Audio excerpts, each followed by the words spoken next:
And that's the kind of the dichotomy of yesterday. The Colts get a win. They beat the lowly Jacksonville Jaguars. They end the Jacksonville tenure for Doug Peterson. And the season then comes to an end in front of, and I know that weather was a factor there, but there could not have been 30,000 people there. It felt like a preseason game. There was no attitude, no environment, no buzz, other than the anticipation of and the expectation by a lot of people of what could happen from the Colts moving forward, and then the statement from Jim Irsay nipping that in the bud essentially last night before we even had an idea just how much snow we had gotten. Already the avalanche of news from the Colts from Jim Irsay saying, and we will break this down a lot over the next 3 hours. But when I asked people the reaction yesterday, I said, what is your reaction to Jim Irsay's initial statement that Chris Ballard and Shane Steichen will return? And there's a reason why one person said, wait a minute, initial? There's a reason why I brought that word up. But we will get into all of that over the course of today on a day that, just so people know, coming from Meridian Kessler area into downtown Indianapolis, for me, 16-minute commute. Not a lot of people on the roads. Certainly you want to take the roads slowly, but if you are careful, they are drivable for certain. My name is Jake Query, Jimmy Cook, Eddie Garrison, the other two you hear on this program, and we're going to get right to it. Jimmy, I'll begin with you. First off, you made it in today, right? Took you a little bit longer, correct? I did. Coming from Carmel, I can share your sentiment. Roads are drivable, but it's generally about a 30-minute commute, and it took me every bit of an hour to get in. So take it slow, no rush. From one speed demon to potentially others, it just requires a little bit of patience, and you'll be fine. Speaking of patience, the Colts fans are being asked for that for yet another year. And I think there's a lot that can be broken down here, okay? And here's the easiest way to say this. This goes back, in my opinion, Jimmy, a long time ago. In what we saw and what we unearthed last night as we were waiting to find out how much snow we had to shovel, there was no accumulation of news for us to unpack last night because Jim Irsay got out in front of it and said, here's what's going to happen. So let's go back to the beginning of the game. Yesterday, I went to the game partially out of curiosity to see how many people were going to be at Lucas Oil Stadium. And there was definitely a somber feel to it. I mean, everybody was there. It was almost like people were there out of parody.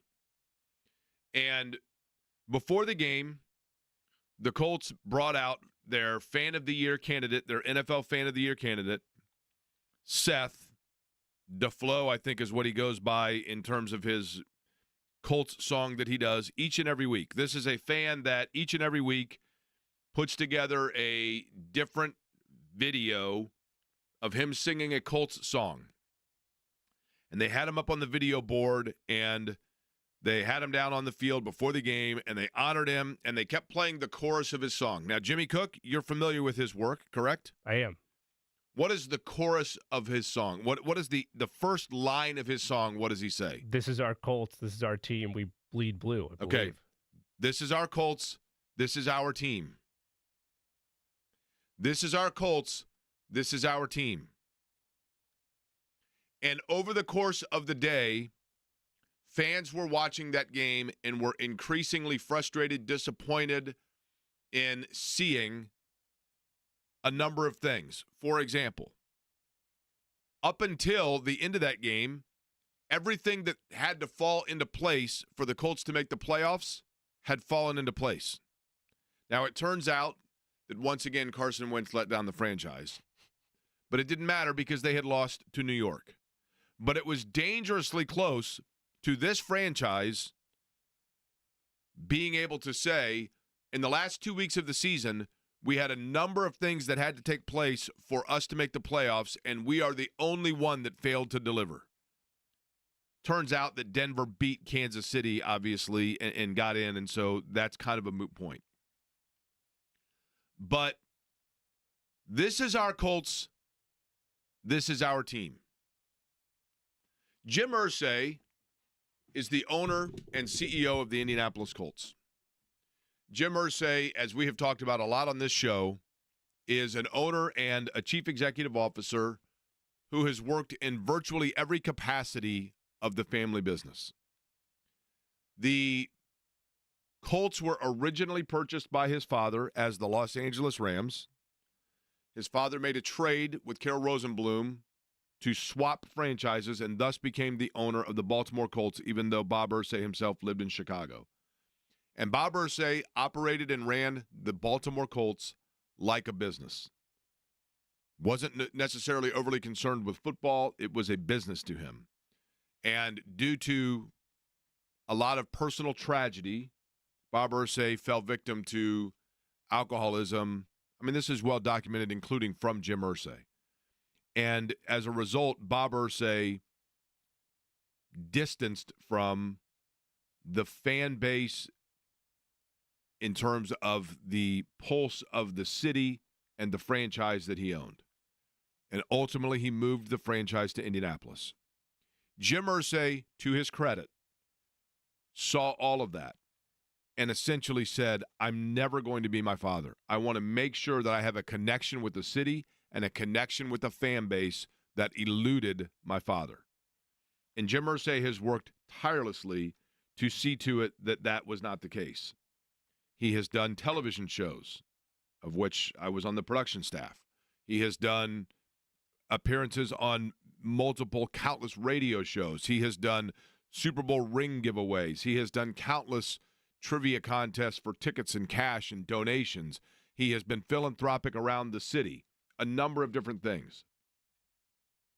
But the one thing that he has never been is somebody who can say that when he was operating the day-to-day operations of a football team as a general manager, that he was an overly successful one.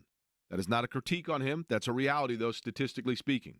When Jim Irsay was the general manager of the Indianapolis Colts, when his father still owned the team, they suffered on the field.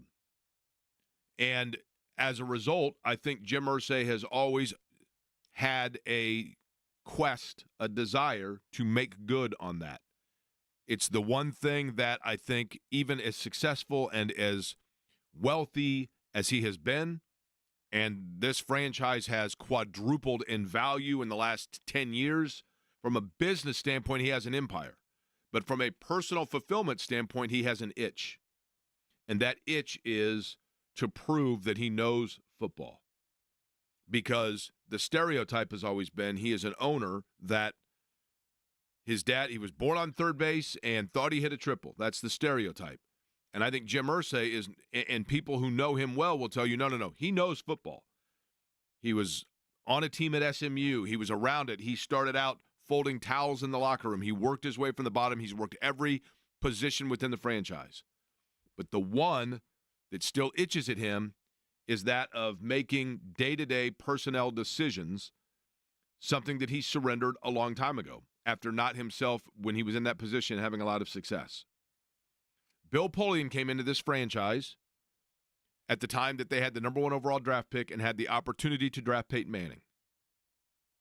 And at that time, we will never know, although there has been great speculation as to whether or not that was the NFL interceding at a time when Jim Irsay was going through some personal challenges, that the NFL came in and said, you are going to allow this man to run your franchise and you're going to take a step back.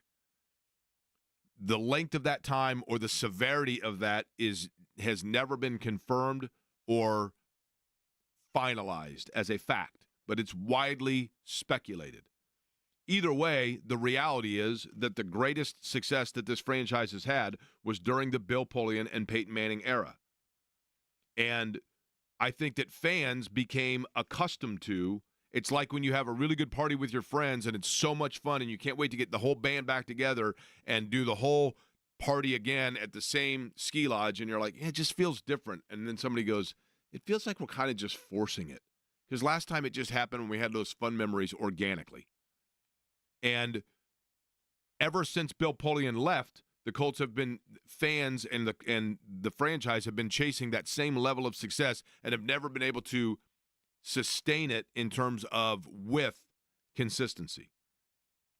Now, obviously, when Polian, the first chance that Jim Irsay had from a PR standpoint to move on from Bill Polian, he essentially did so.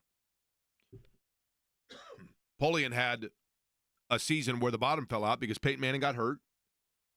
And Jim Irsay did not hesitate, number one, to go with his instinct and make changes at the general manager and head coach position. And number two, and most importantly, he did not, I shouldn't say he didn't hesitate, but with the most popular, arguably best ever to play the position, and certainly the guy that cemented a leadership culture within the entire franchise in Peyton Manning, there was not a hesitation to make the transition to go from Manning to Andrew Luck. Because you had Andrew Luck there. And a franchise that didn't exhaust every option, contractually speaking, to maintain the Peyton Manning era.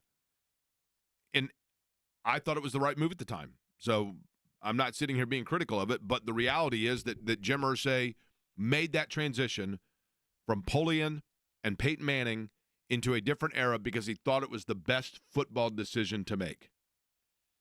And again, what we were seeing there was a man who wanted people to know that he could make football decisions. He brought in Ryan Grigson, and then he said, with Ryan Grigson and Chuck Pagano, I'm going to do general manager and head coach tied to one another. Jake, what does all of this history lesson have to do with today? I'm telling you, bear with me because history repeats itself, or you can learn from going back and looking at it. Jim Irsay, when it came down to it, once he had Ryan Grigson in and Chuck Pagano, and they underperformed with Andrew Luck at the quarterback, over time, I'm not saying instantly, but once he decided to analyze that situation, that's when he held the press conference and said, these two are attached at the hip. We had late-night conversation. We had tears. We talked it out. We met at the table, and kumbaya. And they did a photo spread with all three of them up there, and everything was gumdrops and lollipops.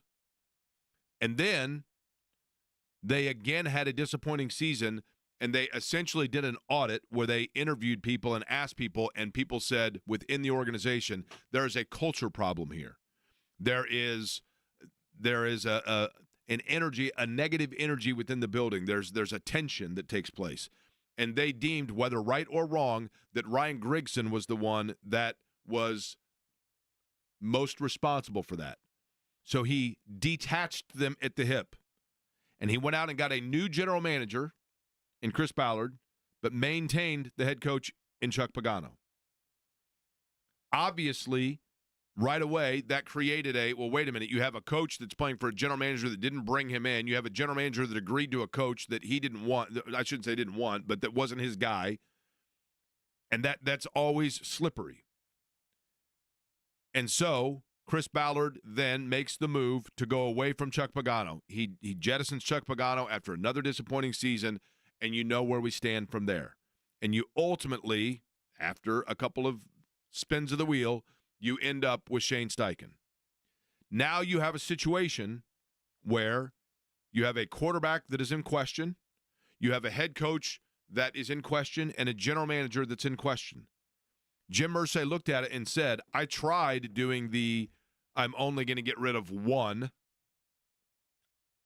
in terms of the quarterback. I tried doing I'm only going to get rid of one in terms of the general manager. And I've seen that each time we had to go back to the wheel. So I think Jim Irsay looked at it and said, if I'm going to make any change within the Holy Trinity, quarterback, general manager, head coach, I need to do it with either all three or none. I don't know that that's the case, but history would indicate that that's where we are. That he looked at it and said, based on what has happened in the past, this is what I think is the best direction. Now, fans can be upset about that, and I understand it. But I'm just offering the explanation as to how Jim Irsay's thought process would be of how could you possibly be team run it back? How could you possibly, after this year of total disappointment, be team run it back? How could you possibly, when you're sitting there watching a game against the Jacksonville Jaguars in January that feels like it's actually the second week in August, how can you possibly say, let's maintain the course? And I think it's because of this. 3 things. Number 1, he looked back at the past and thought to himself, this time, if I'm going to make a change, it's going to have to be all or nothing. And I'm not ready to go all just yet. That's number 1. Number 2, I think Jim Irsay looked at it and said, and this is human nature, I know football. People are going to tell me I don't know football. I know football, and I know what's best, and only I know my franchise in and out the way that I do. And so I'm destined to prove that my patience, my vision is the right one. And so I'm going to stick this out, and I can't listen to the noise. And then third, what are the opening lines to Seth's song about the Colts, Jimmy? This is our Colts. This is our team. And Jim Irsay yesterday said, this is the Colts, and this is my team. It's my team. I'm the owner. And as the owner, I'm going to answer to one, the owner. And I'm going to answer to my own instinct and my own gut and what I feel is the best for this franchise. And people can talk about, I'm not renewing my season tickets. I'm going to hit him in the pocketbook. The Indianapolis Colts last year went up $46 million in overall revenue from one year to the next. Their value has never been higher. Their revenue sharing within the NFL dictates that it doesn't matter how many tickets he sells. The Indianapolis Colts, in terms of their overall, every team in the league has a salary cap and revenue share. The profit margin is the same across the board. What you make in terms of your, the overall valuation of the team goes into, obviously, your lease within the city. There's a number of factors that go in with that. You can say that you are no longer going to give the Colts your money to make a statement. And I can appreciate that. And then you buy tickets for Billy Joel. And then you buy tickets for Taylor Swift. And then you buy popcorn when you go to the high school football state finals. And then you pay for on-site parking when you go to the motocross that takes place there, Supercross. And all of those things, guess where that money goes? Because of the lease with the city. So if you're Jim Irsay, it's not about money. It's got plenty of it. It's not about anything other than what he now, the itch that still burns within him, which is to prove that he knows football. And he believes this is the best path forward, and that's where we are. And only time will tell whether or not that is the right way to go about it. Now that I've explained it, we can spend the next 2 hours and 40 minutes talking about how the justification for being upset or PO'd or out of patience with that and the lunacy of thinking that team run it back is going to be any better than it was before. Because Chris Ballard is now 62-69-1. They have a playoff win. They have not won a division. They have miscalculated on draft picks, notably in trying every single year to develop a different pass rush and going with just one after another, of leaving situations and positions on the field that were not addressed because Ballard also wanted to prove that listen, I like my guys. I know what I'm doing. And we're out of time. From a standpoint of giving patience, I think it's very fair for media and fans of the Indianapolis Colts to say, we're out of time. Come back. If it works out, then great. I understand fans saying, if it works out, then great. Call me up and I will be back on board. But for now, I've got to expend my energy elsewhere. I think that's where fans are. And from a media standpoint, just in simply analyzing, you can understand the thought process of doing it, but it doesn't mean you have to accept it or think it's the right path. I understand the genesis of likely why this thought process is there, but it doesn't mean that I have to agree to it, because what we are now seeing, You have their leader on defense in DeForest Buckner saying that they were too selfish. You have Zaire Franklin after the game saying that what it came down to was playing for the names on the back of the jersey, the biggest Freudian slip of all Freudian slips. You have Julian Blackmon coming out and admitting that he played with a torn labrum for 16 weeks. A guy that was probably the biggest, most susceptible void in terms of the talent that he possessed and the effectiveness he had on the field in Julian Blackmon at a position that Chris Ballard once said, you got to just let our guys play to find out if we have depth in that area. Julian Blackmon likely cost them games this year because he wasn't playing at 100%, and most likely he was not playing at 100% because there was 0% and able to of availability to replace him because they had not addressed that room. And so therefore, you're going out there putting out a papier-mâché secondary because you don't have and you didn't address, but you like your guys. These are all areas that we will discuss and talk about. And, Jimmy, the reality is this. If you are a Colts fan and you saw that statement yesterday from Jim Irsay saying that he has assessed everything, I've been evaluating our entire operation, and I believe in Chris Ballard and Shane Steichen and our collective ability to make improvements needed to take us to the next level in 2025. Maybe that means he gives them a bigger checkbook to go out and use the $50 million that they're under the cap, right middle of the pack in terms of cap space, to get free agents that can help them. The timelines are off. They're a mess because you have a young quarterback, but you have two defensive players that are aging and are probably exiting their prime. You have a center who's been a vocal leader and as good a citizen as you can ask for on this team that's probably not going to be back next year. You have a guy that's been a Pro Bowler every year he's been here, but he plays guard because Jim Irsay thought he was the next John Hanna. John Hanna, who played like 18 years in the league and I think probably made 3 playoff appearances, but was a Pro Bowl guard player. They have great players in positions that are not as effective. They have good players that consider themselves great because they're believing in personal stats over team accomplishment. And they have varying timelines in terms of the players they most need to be in their prime with the quarterback on their way out. And the players that are most needed to be with the quarterback now are going to be in need of replacement, and they're going to be just hitting their prime once the quarterback will see where he stands. The blueprint itself is totally blurry. The vision is like 2060. But it's where we are, Jimmy, and it gives plenty for people to question now heading into the offseason. Yeah, I definitely want to expand on this as the show goes on. It's short-sighted by Jim Irsay. I'll get into that as the day goes on. You can learn a lot from the past as you outlined there, Jake, but the train of thought he's operating under is an overcorrection that's going to set them back at least another season. It feels at minimum a season, right? Yes. Yeah. I mean, I could understand why you might be fearful because of how bad things were in the early days of Chris Ballard and the departure of Pagano and the Reich ousting and Ballard once again surviving and finding a home for himself still here in Indianapolis. But when you look at the three of them, this holy trinity of wanting all those pillars together of Ballard, Steichen, and Richardson, you could make an argument to see more for two of them. The general managers had more time than most GMs get in this league.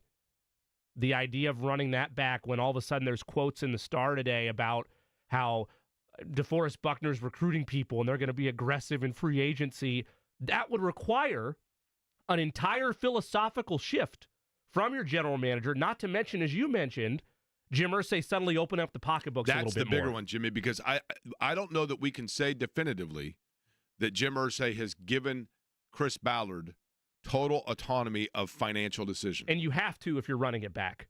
We've always heard that rumor. If that's true, those handcuffs have to be gone this offseason to really show that you're for real in believing in this group. Because if you're going to keep your money close to your hip, then you're not really all in with Ballard, Richardson, and Steichen. So we have given you what we believe to be the reason why we're here. What we haven't given you is our reaction, our angst, our frustration, our lack of patience, our voice for you, the fans, because I do understand that there are people that are frustrated, there are people that are disappointed, there are people that are fed up, and they want to know that their frustrations are being heard. I hear you. I see it. And we will share that and talk that out over the course of today on this Monday edition of Query and Company. Also, we have others to talk about as well because the Pacers in action tonight. They're taking on the Nets. We'll touch on that a little bit. Indiana and Purdue over the weekend, both in action on the hardwood. Indiana getting a win in a historic venue. A guy that was on the call for that, Don Fisher, going to join us on the program next. We'll go over that quickly and then get back into the Colts conversation as well. On this, usually it's a Blue Friday. It's definitely a Blue Monday as we work through the snow and work through the vision that we're trying to clear off the windshield about the Colts moving forward. Monday edition, Query and Company on the Fan.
If you have ever been in Philadelphia, or if you're ever going to Philadelphia, one of the true, and I know that some people call it the cathedral of basketball. Now, in Indiana, we are contractually obligated to refer to that as Hinkle Fieldhouse, but one of the great venues in college basketball in general.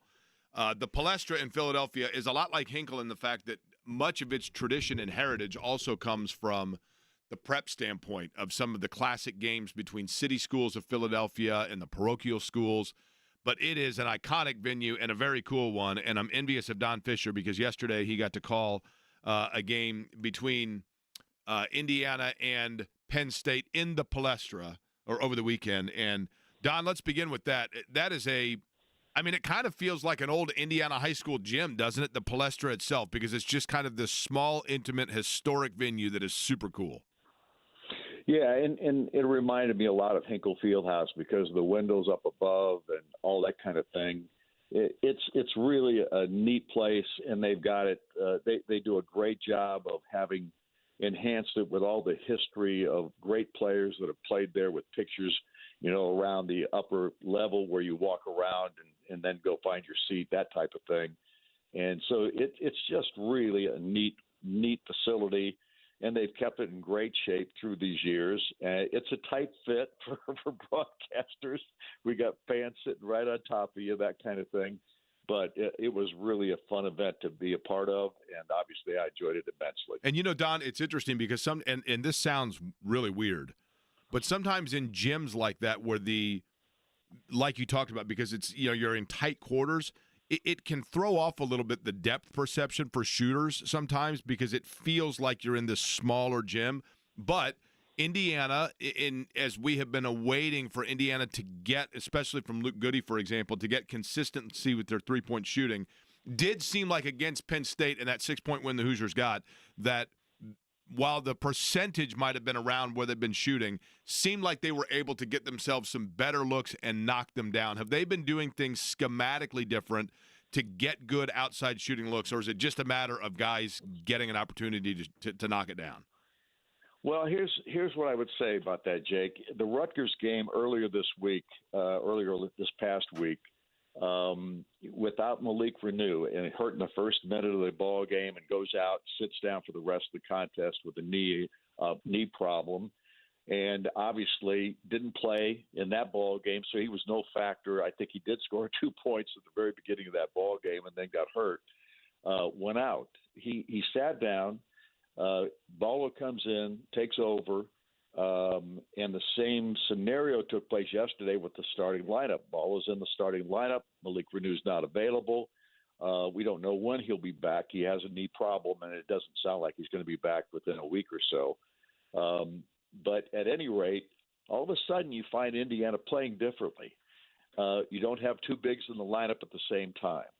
And what we saw in this ball game and the Rutgers ball game was a team that seemed to flourish under that circumstance.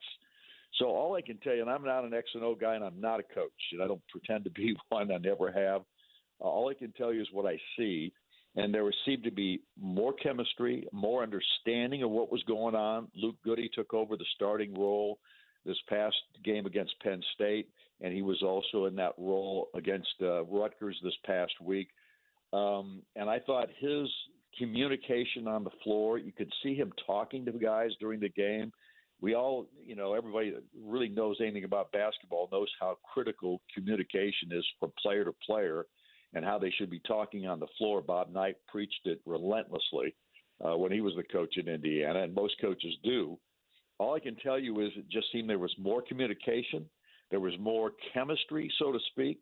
I don't know if that's the right terminology in this case, but these guys seem to coalesce into this way of playing much differently than we have seen previously this season. And I think they may have found something here. Don, to that point, Mackenzie Mbako, I think, is just such an important player for Indiana because he can score. He's a rhythm scorer, right? When he gets hot, he can obviously shoot. Is this, he gets 20 yesterday against Penn State.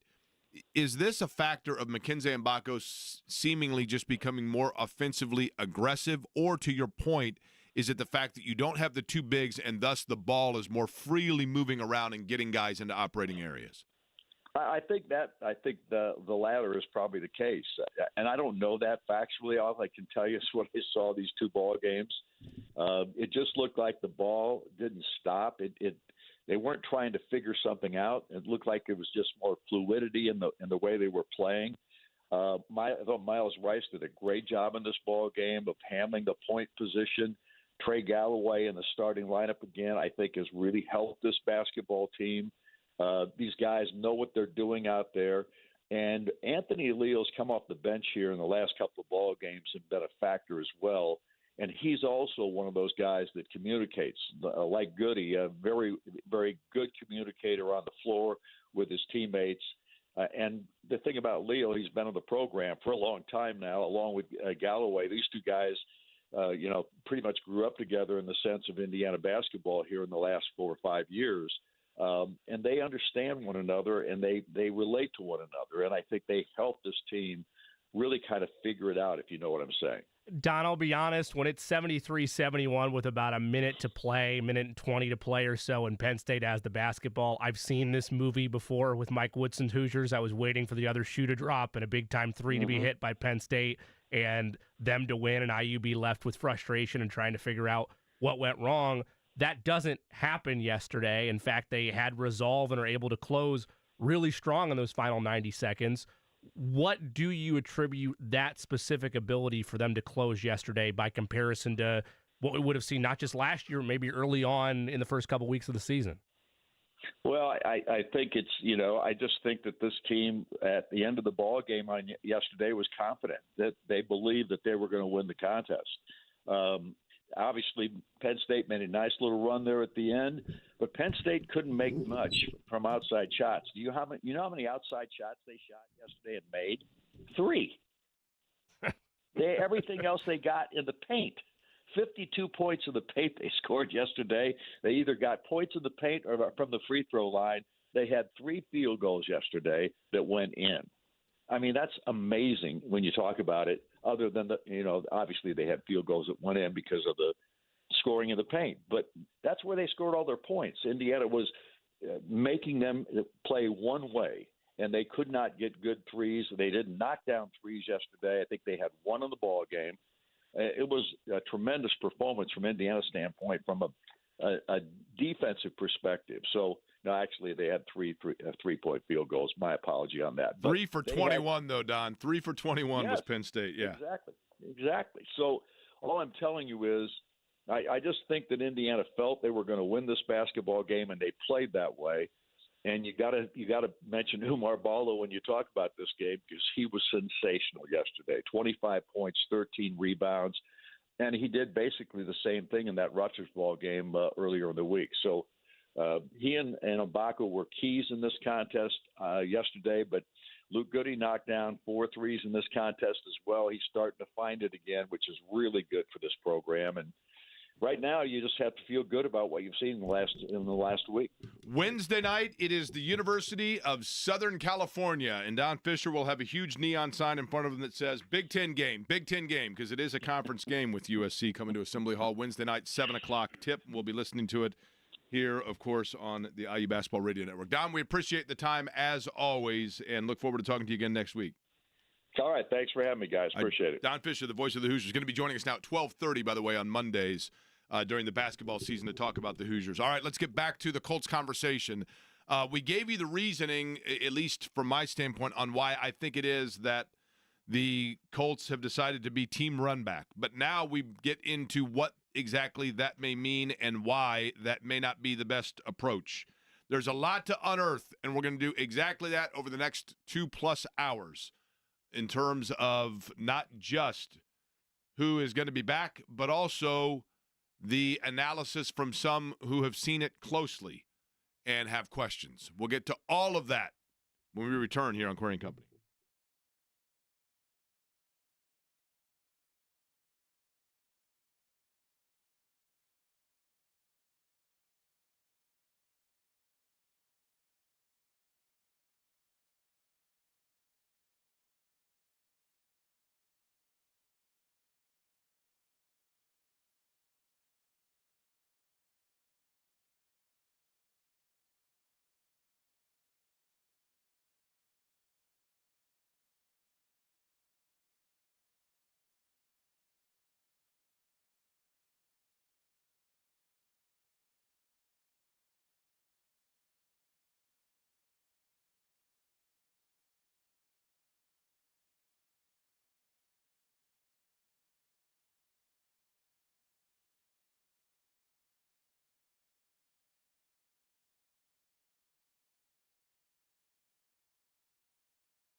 So the boys are back.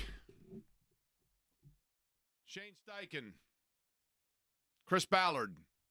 And when I said initially Jim Irsay's report, it's because there is precedent for him to change his mind and decide to go in another direction from what he initially said. The Grigson and Pagano situation, when by his own admission that night in the press conference, when he came out and said, you know what, I was going to make change, but then when we sat down and talked about it and, tears were shed, and so here we are, and we're attached at the hip, and I was in that press conference, everybody to a man thought for sure somebody was about to lose their job, and we all get called back in there. It was like 9 o'clock at night, and we're told, nope, actually change of heart. Here's what we're going to do. So there is that possibility. It's like when Jordan retired from the Bulls and he said, I'm 99.9% sure. And somebody said, why did you not say 100? And he said, because that 0.1 belongs to me. Same thing, right? That possibility is always there. But, Jimmy, what we know is this, and that is that, understandably, fans are disappointed. Fans are upset. This year was a failure. It's not a disappointment. It was not a letdown. It was a failure, which is worse than those two things, right? They failed to deliver on what they said they were going to do, which was rely on a defensive backfield that needed reps. And I like our guys, Chris Ballard's quote, and that defensive backfield did not give them the consistency they needed. They failed to develop any sort of tight end option for Anthony Richardson. I like our guys. We might not have any stars, but we have good players in that room. Chris Ballard's words. And that position let them down. They failed to deliver on a second-round wide receiver that was going to give them some looks and open things up for Anthony Richardson. And they failed in getting consistency out of Anthony Richardson and, quite frankly, helping develop him take the next step.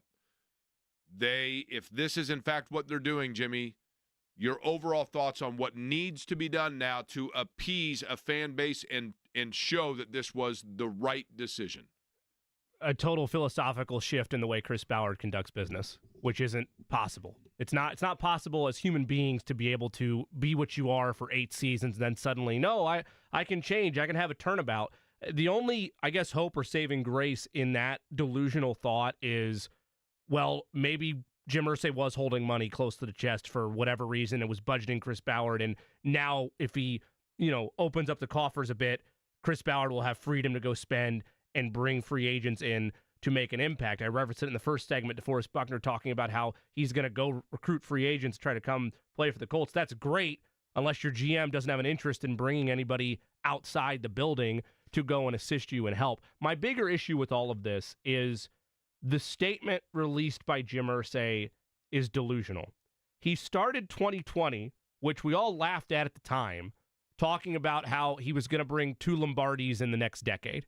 And that was going to happen. And the standard was going to be reset to where expectations were for Indianapolis. They're not close to that realm.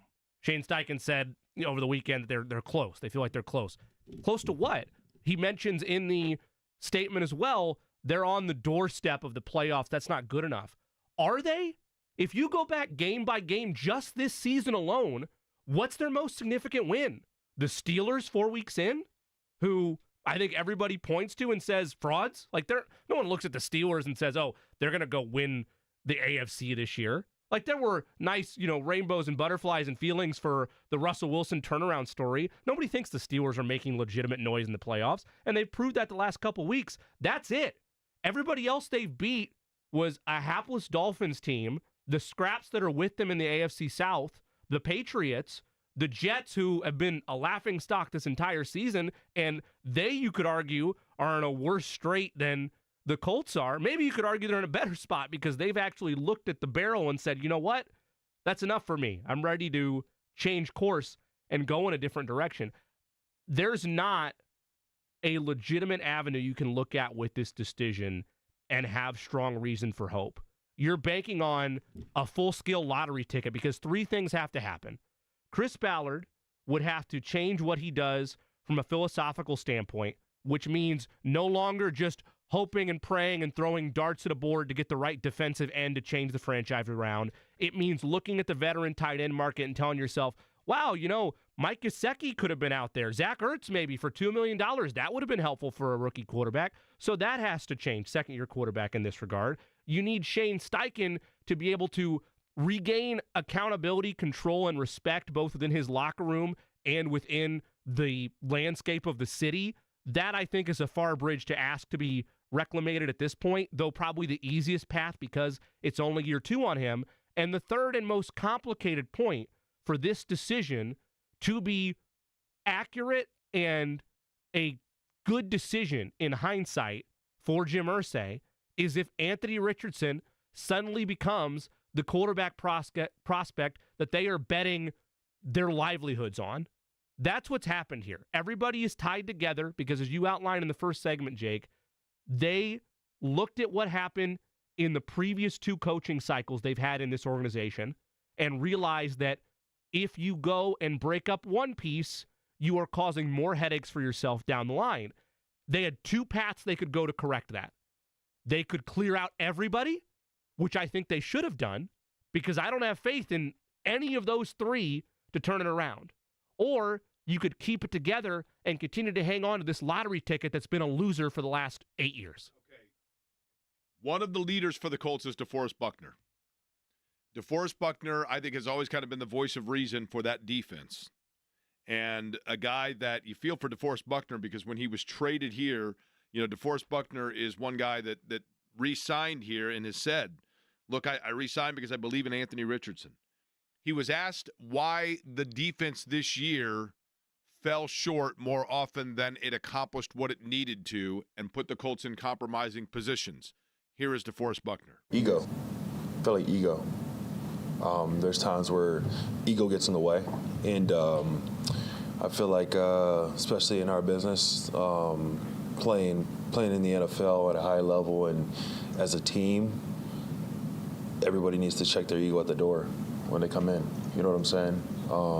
We all have them. You know what I'm saying? Especially as men in that locker room, we all have egos. But the great teams, those guys, they sacrifice that ego and check it at the door. Now, could he be talking about, for example, Zaire Franklin, who admittedly I like as a guy, but as a football player, I question at this point whether or not Zaire Franklin, who is he's an underdog player, right? He's Gary Brackett part deux in the fact that he was not a highlighted big-time player, even though he was a captain for 4 years at Syracuse, didn't have a lot of team success, had good numbers, got into the NFL, had good numbers, but seemingly was far more interested in making the Pro Bowl this year and a little bit tone deaf on just how to react to that. I understand the honor of it, and I understand being able to fulfill like a childhood dream, but when you are amidst your team circling the drain and that's still what you're going to, and then afterwards you make the sack to win the game and you say on the radio network, it was about the names on the back of the jerseys. You mean the front of the jerseys is the way the saying goes, but it's almost like a Freudian slip. Is that what he's talking about? Or is he talking about the ego of Gus Bradley and not changing scheme when what he was trying to draw up was not working?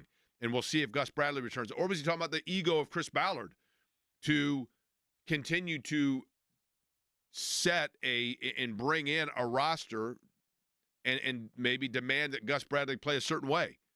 Now, when it comes to leadership and coaching, a guy that was an assistant coach in that defense, Mike Mitchell, who had been, of course, played safety here and had been on the staff for the Colts as a defensive backs coach.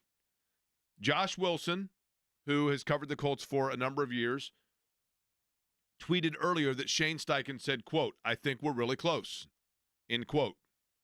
Mike Mitchell responded to that tweet. This is somebody who has been on the staff of the Indianapolis Colts. Mike Mitchell responded to the tweet, "Not close at all. Steichen is not a leader." Steichen is not a leader. That's not me saying that. That's Mike Mitchell saying it. There are a number of ways that you can look at that. One of those that we can discuss that with is a guy that's been around since the last time that the Colts seemingly were in this kind of a position of fan base that is looking through that windshield and things just look blurry. The vision's tough. You wiped the snow off your windshield, but you still got some of that ice. You're trying to see just exactly how clear things are in front of you today as you're driving and be safe on the roads out there. That's exactly what it looks like in terms of the vision moving forward for the 2024 Indianapolis Colts. But a guy that might have some de-icer to give us some glimpse into that vision is Mike Chappell, because he's covered the team a very long time, since the time they got here in the Mayflower trucks. And he's going to join us next.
I'm going to get right to it on the Express Pro Tire and Auto Guest line from CBS 4 and WXIN, Fox 59, Mike Chappell on, I guess, Chap, a day that, this sounds weird to say it this way, it isn't as busy as we thought perhaps it might be, because the news came out last night, Jim Irsay basically saying, you know what, I'm going to nip this in the bud.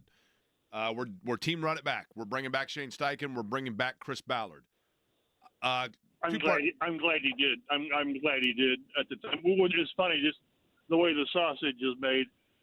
I'm sitting there last night, not knowing. No one.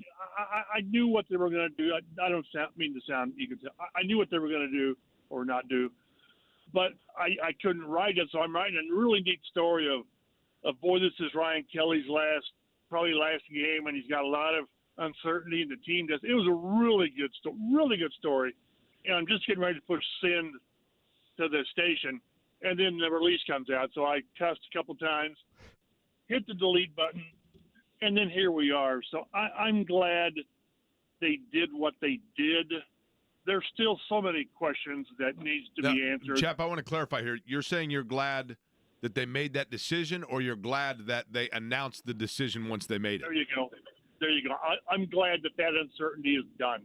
Okay. The lingering is. Do you believe that uncertainty has certainty? In other words, there have been times where we have seen that minds can be changed, or things can change at the 11th hour. I think of the attached at the hip. We sat around and tears were shed, and then we decided to bring everybody back together and run it back with Grigson and Pagano. Is there any chance that Jim Irsay, between now and when the football season begins next year, says, you know what, I changed my mind. I want to go another direction? No. Well, 99% no. I mean, there's always a chance, but no, that makes no sense. I don't see how that happens. This was definitive. Now I tell you, they're on the clock in 2025, and whatever that means, whatever they need to see. But no, that would be so far off the rails. Well, Chap, in my mind, it would happen if there was enough backlash from the fan base. You're seeing it on social media. I You're seeing it on. I don't buy that either. Not to dismiss you, Jimmy, but if that was going to happen, we've seen enough backlash, and you as an owner, you have to take that into account to some level. But man, if you're driven by former players and the fans being PO'd, you're doing a crappy job as an owner. Although, I mean, you can argue you're doing a crappy job as an owner because they're on your rear end. So I can't imagine, unless there's people picketing at the gates with torches and spears. This was Jim Irsay saying, "Hey, I know you guys are upset. You should be, and I believe in Chris Ballard and Shane Steichen, and we can argue and we should argue." And I saw Kevin Bone's not happy. I understand that. And people should be PO'd. They should be. This team, it's been 4 years. Again, for perspective, the last time they were this long without the playoffs was 1988 to 94. I mean, that's ridiculous. So, no major changes with this moving forward. I can't imagine that. Chap, I want to broach a subject here, and I want you to explain to me and to our listening audience if you think there is no parallel here. And let me explain what I'm about to go with here. 1988 to 1994 was essentially the key era of the Bob Irsay as an owner detachment. And when he became less involved in the understanding or the grasp of the day-to-day of his football team and was ruling it basically as an authoritarian, making decisions that were not always thought out. And I think that became illuminated, as we went along. The Jim Irsay, to his credit, as I spelled out at the beginning of the program, has made a very concerted effort, very aware of and very transparent about his father's indiscretions. Jim Irsay has made a very clear effort to not be his father.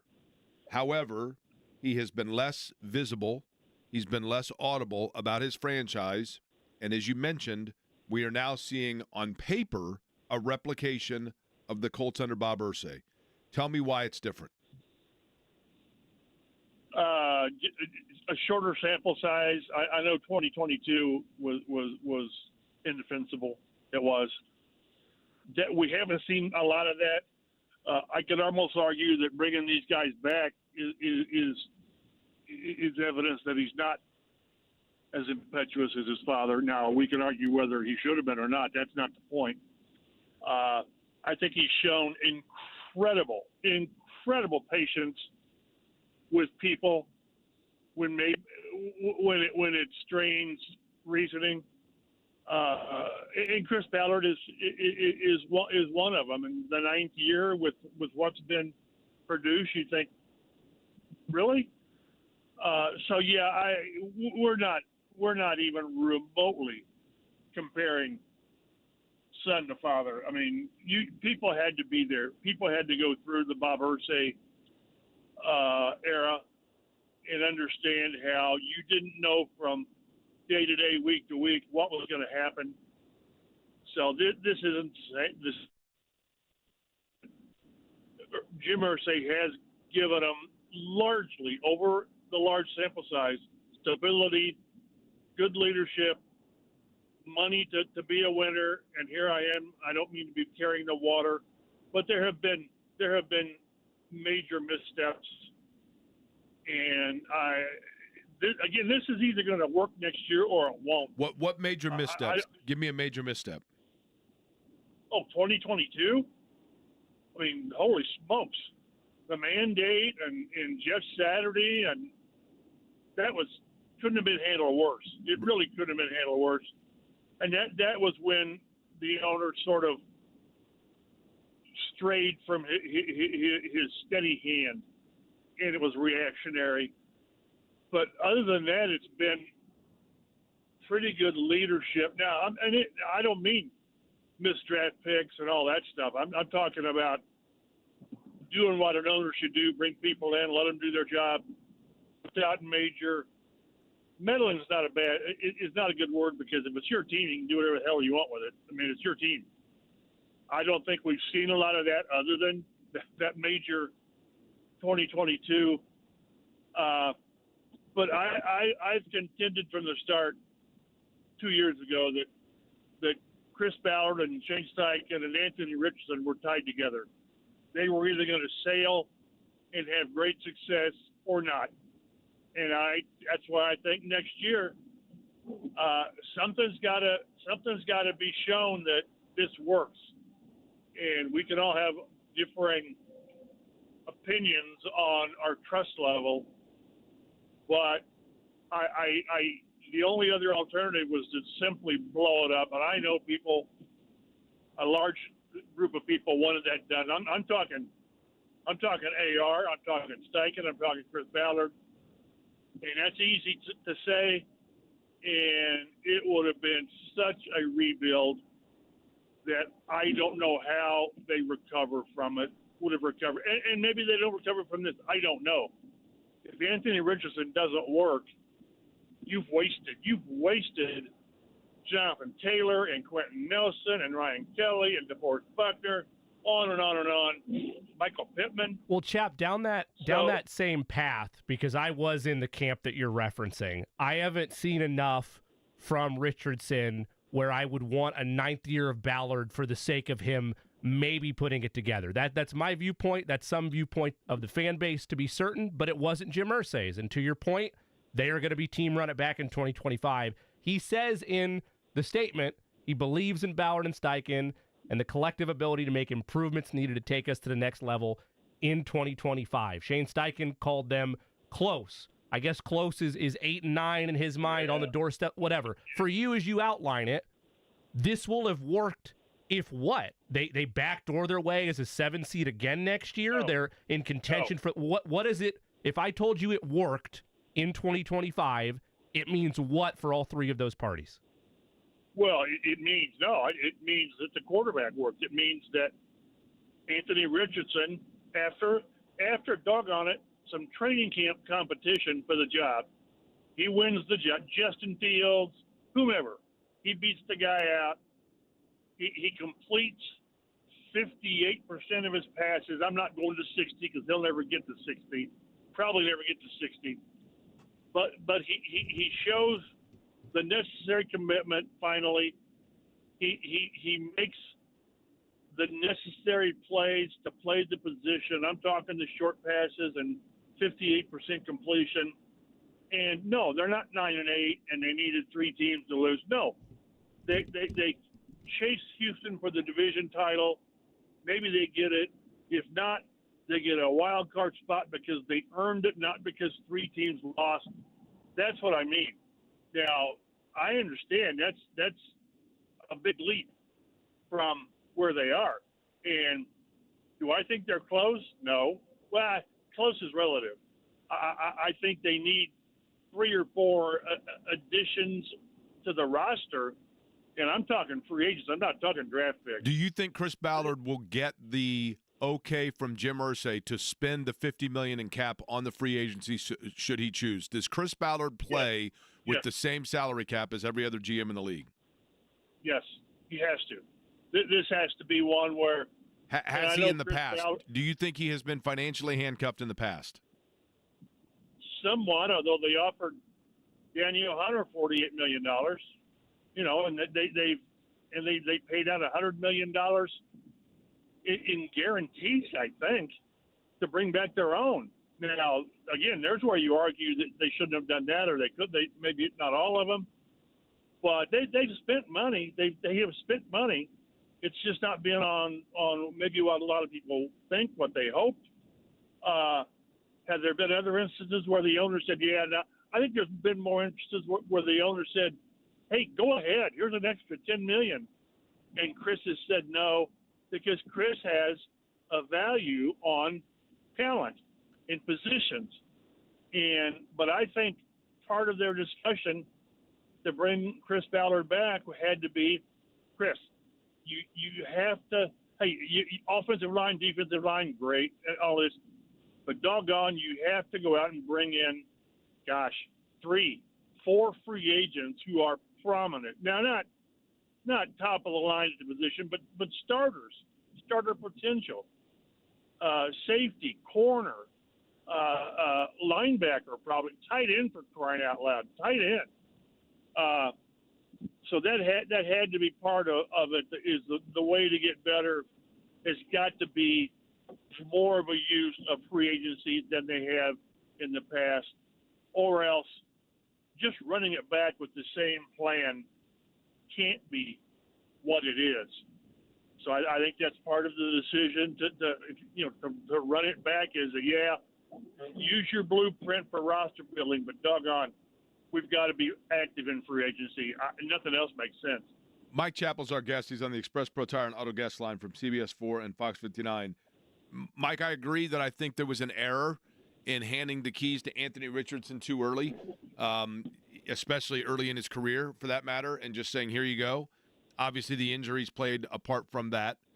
In your belief, the final decision in terms of the timeline for Anthony Richardson was made by Jim Irsay, Chris Ballard, or Shane Steichen? Oh, yes.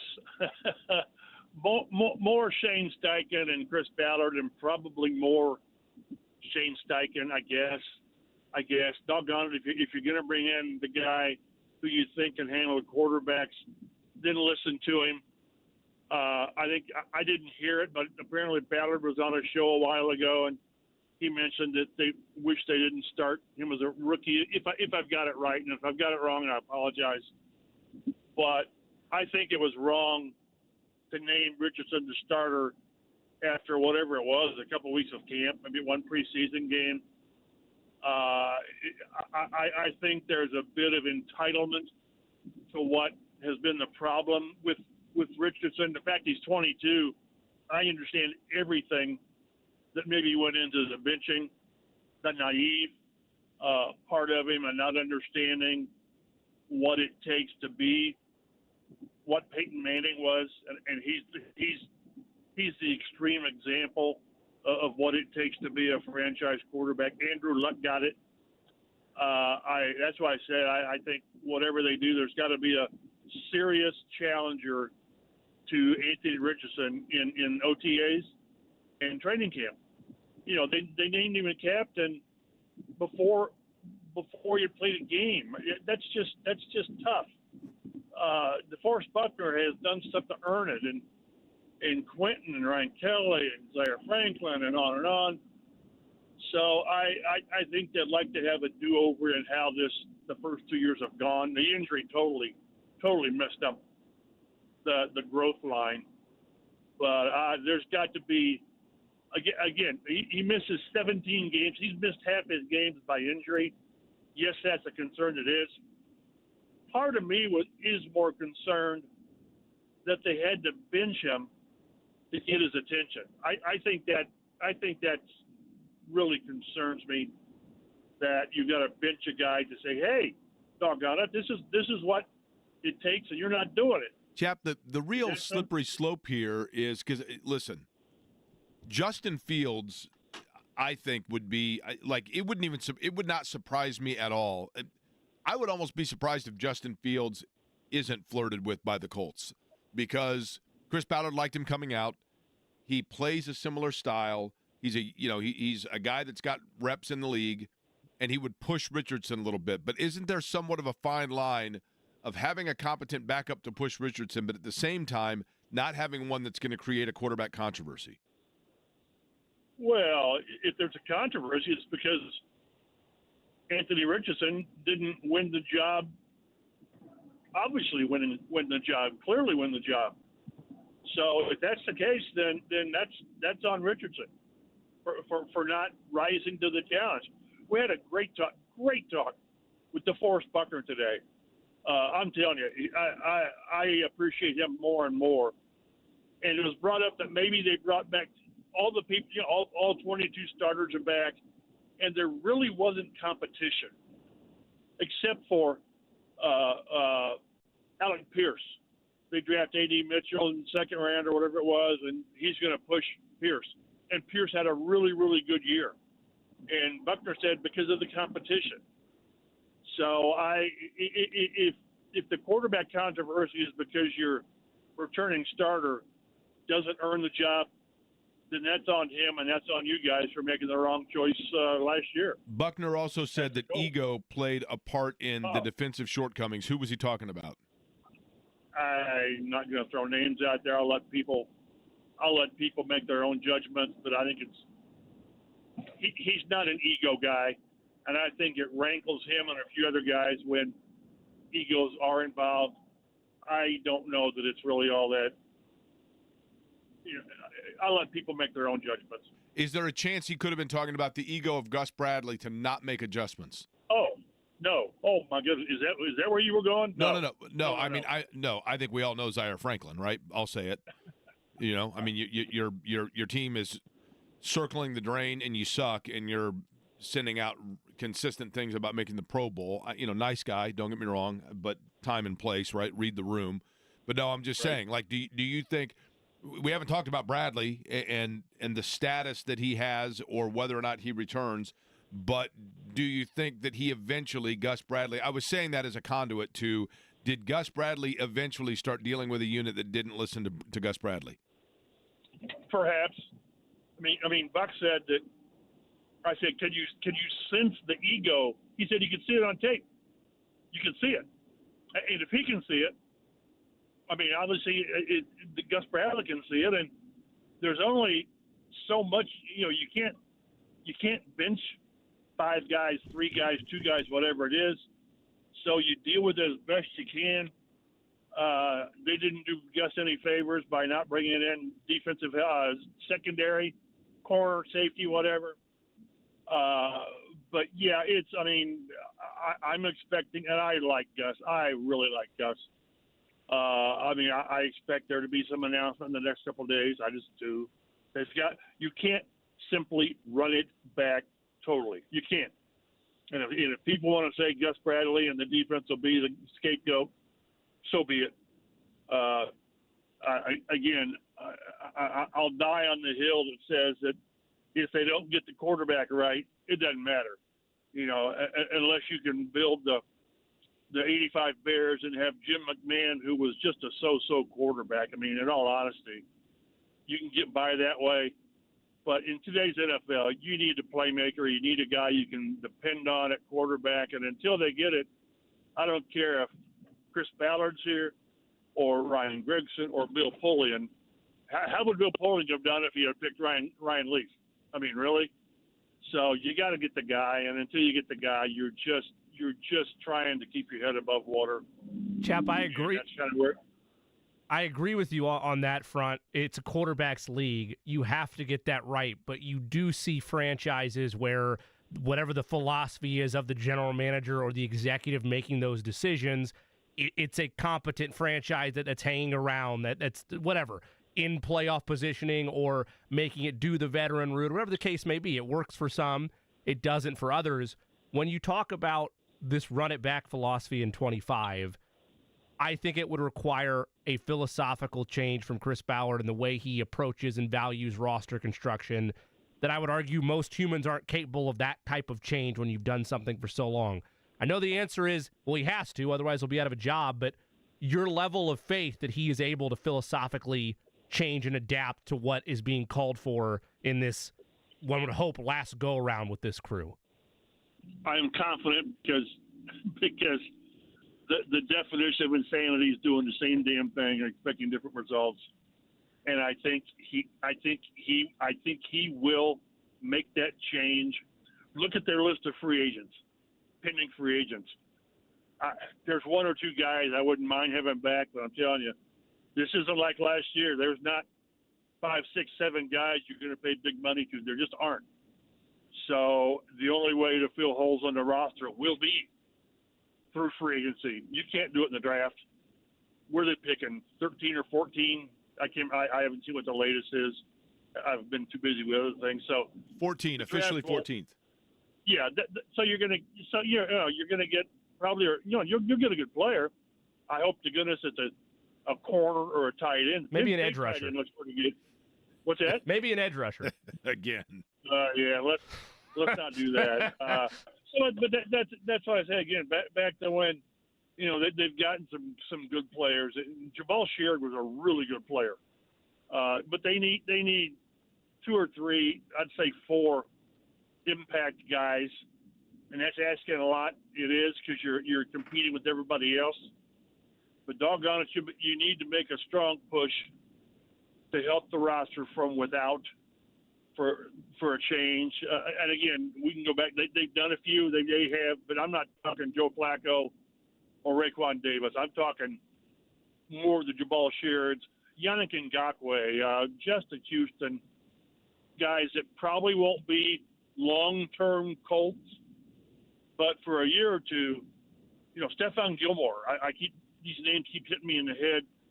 Those kind of players that they need to add, not just filler guys to give you depth here or there. It's got to be guys who are going to come in and compete and push somebody for playing time, because I agree with Buck. Maybe there wasn't enough of that this year.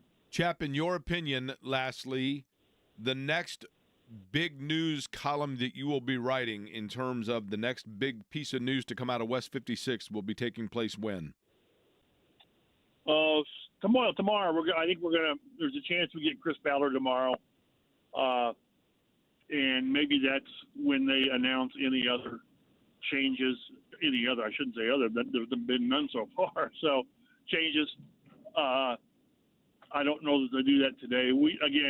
Today's such a busy day that you're talking to all these players, and we get Steichen and Richardson probably tomorrow. I think it was last year when we talked to Chris, and that's when he sort of finally said that Gus was coming back, because there had been question last year about that. So that's then the next thing will be Ballard talking tomorrow, and him explaining what all went wrong this year, and more than that, how do you fix it? This year's over, so you admit what you did wrong, but you have to give direction on what's your plan to fix it, help fix it, and that might include the defensive side. We'll see.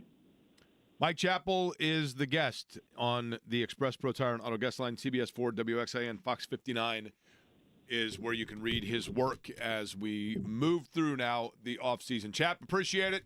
Travel the road safely, all right?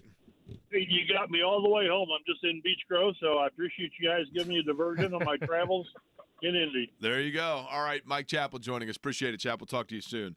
Hey, guys. Be well. Listen, there is one other thing that has come out now about another mainline Colts player that, to use the CNC Music Factory, makes you go, And there are 2 ways that it can be interpreted. One is damned if you do. One is damned if you don't. I'll explain next.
It's as if the Colts have just said, abracadabra, we're just going to, poof, be good again by essentially running it back.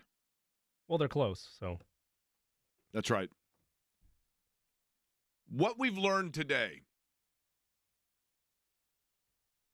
this always fascinates me. And there are two lenses by which you can look. And, Jimmy, I will give you the two scenarios, and I will let you determine which lens we should take this. Okay. Which way should we decipher it? Okay? If you look at this Colts season, we now look back, and after the fact, guys step forward. Julian Blackmon. Julian Blackmon says, you know what? I played the majority of the year with a torn labrum. I'm not a doctor, but I believe a torn labrum is a shoulder injury. And Julian Blackmon, who I think has been a really good player during his time here, regressed this year. He did not have a great year. He was a liability for them defensively to a great extent. And now we find out, well, maybe that's because he was actually playing hurt the majority of the year. Michael Pittman Jr. Michael Pittman Jr., who was signed to a big contract. He was a big talking point this time a year ago of whether they were going to bring him back. They did that.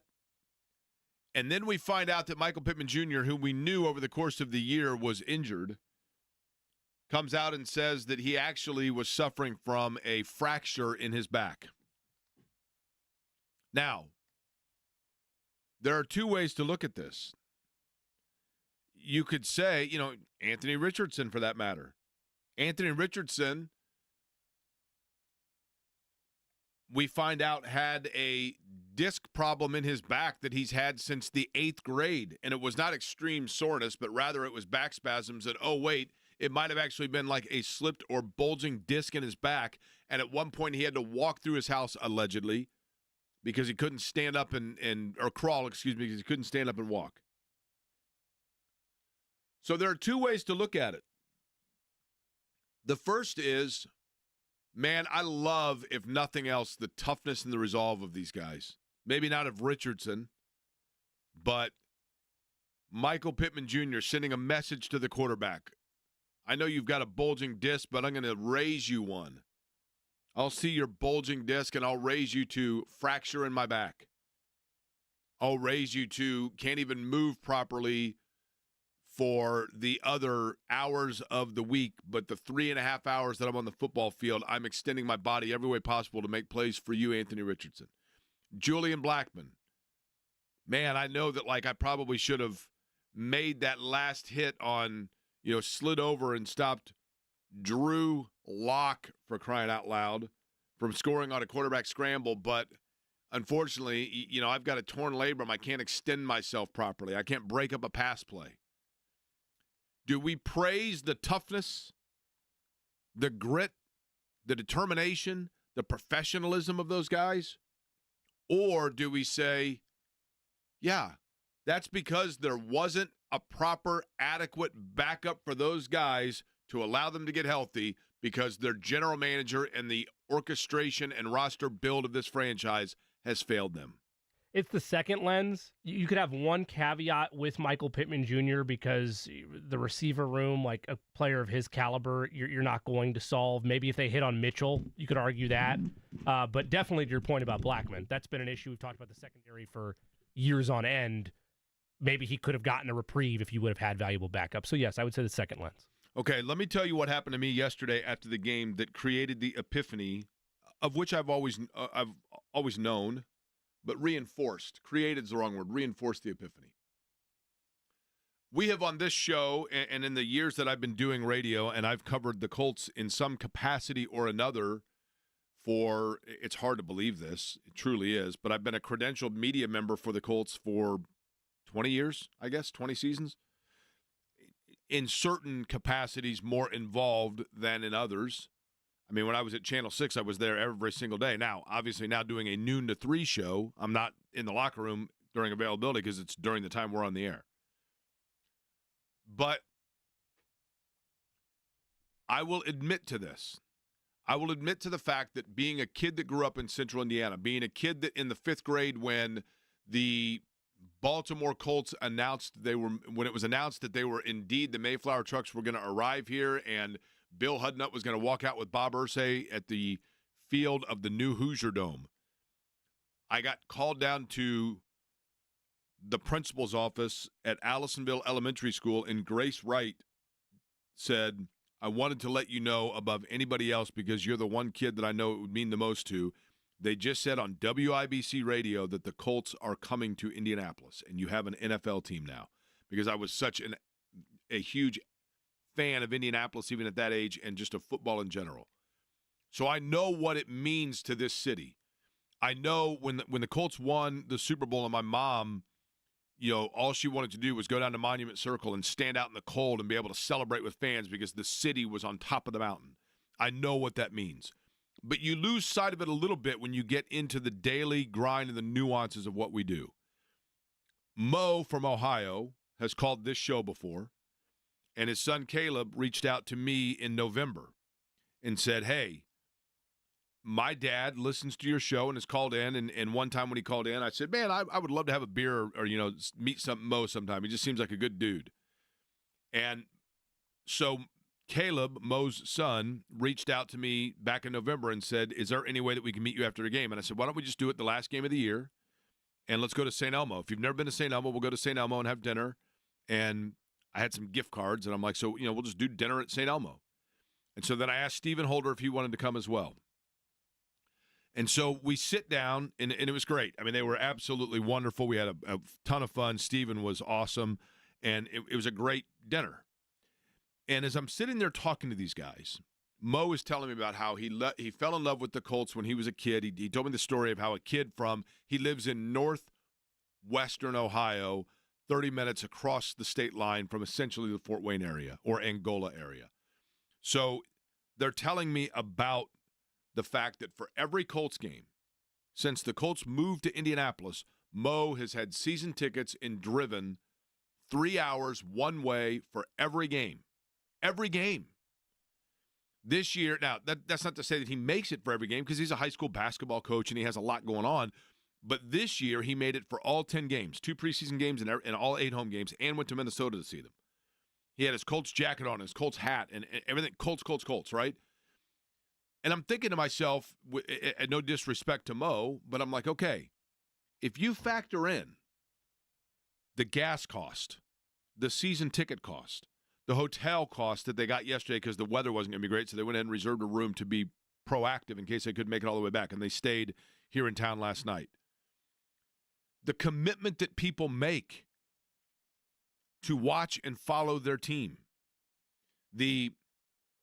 not only the money aspect of it, but the emotional aspect of it.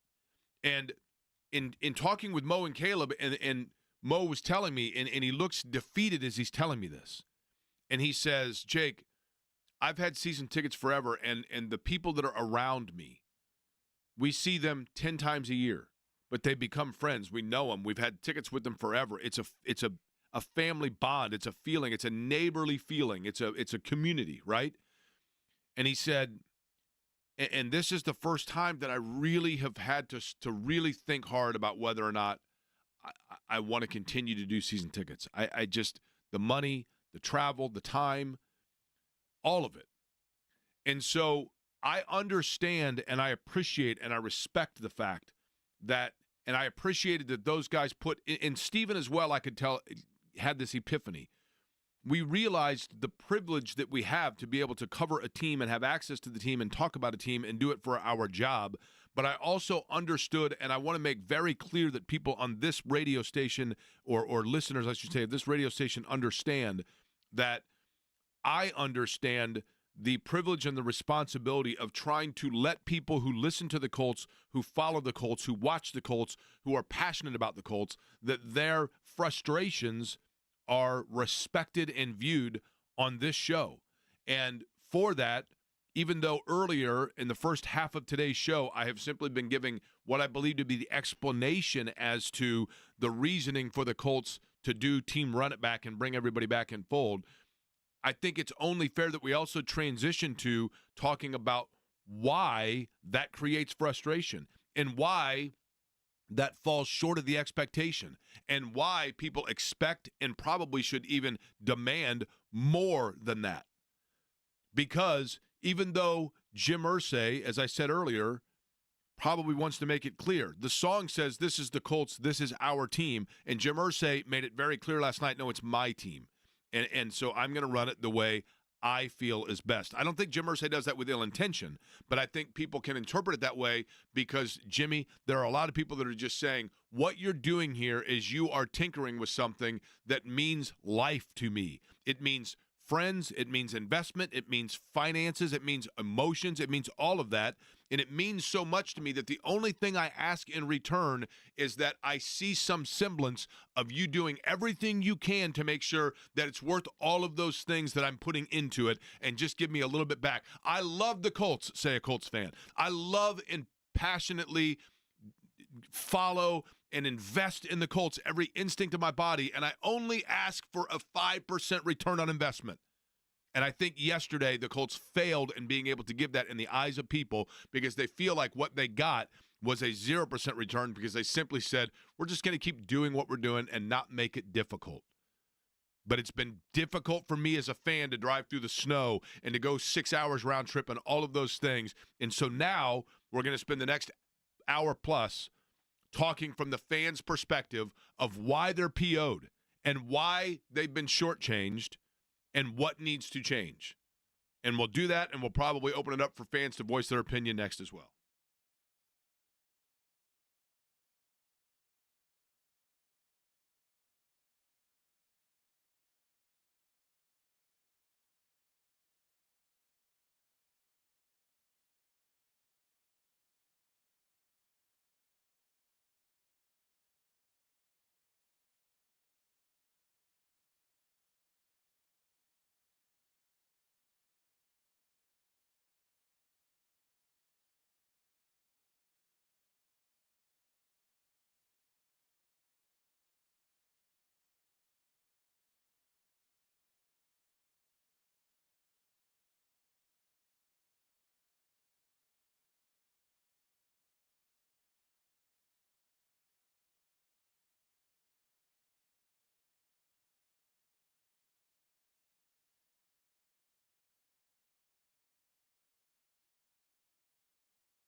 During the dinner last night, Stephen Holder brought up that point DeForest Buckner was talking about, and I think it's a great one.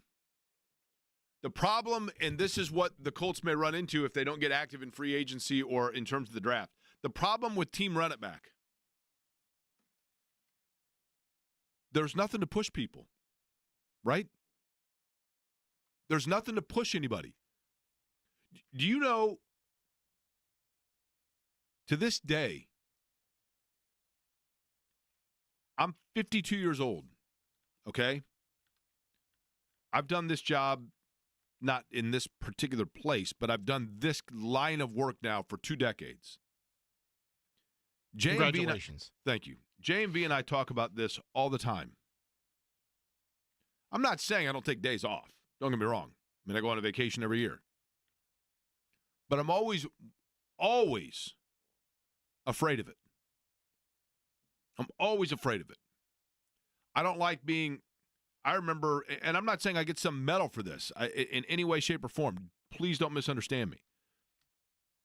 You know, I remember different time periods or whatever else, like if I was ill or whatever else. I mean, I'm always terrified of taking days off.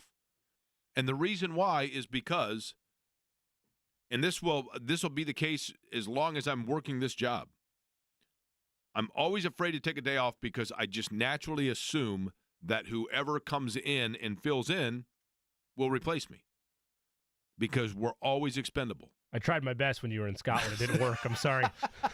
Clearly wasn't good enough. Fair enough.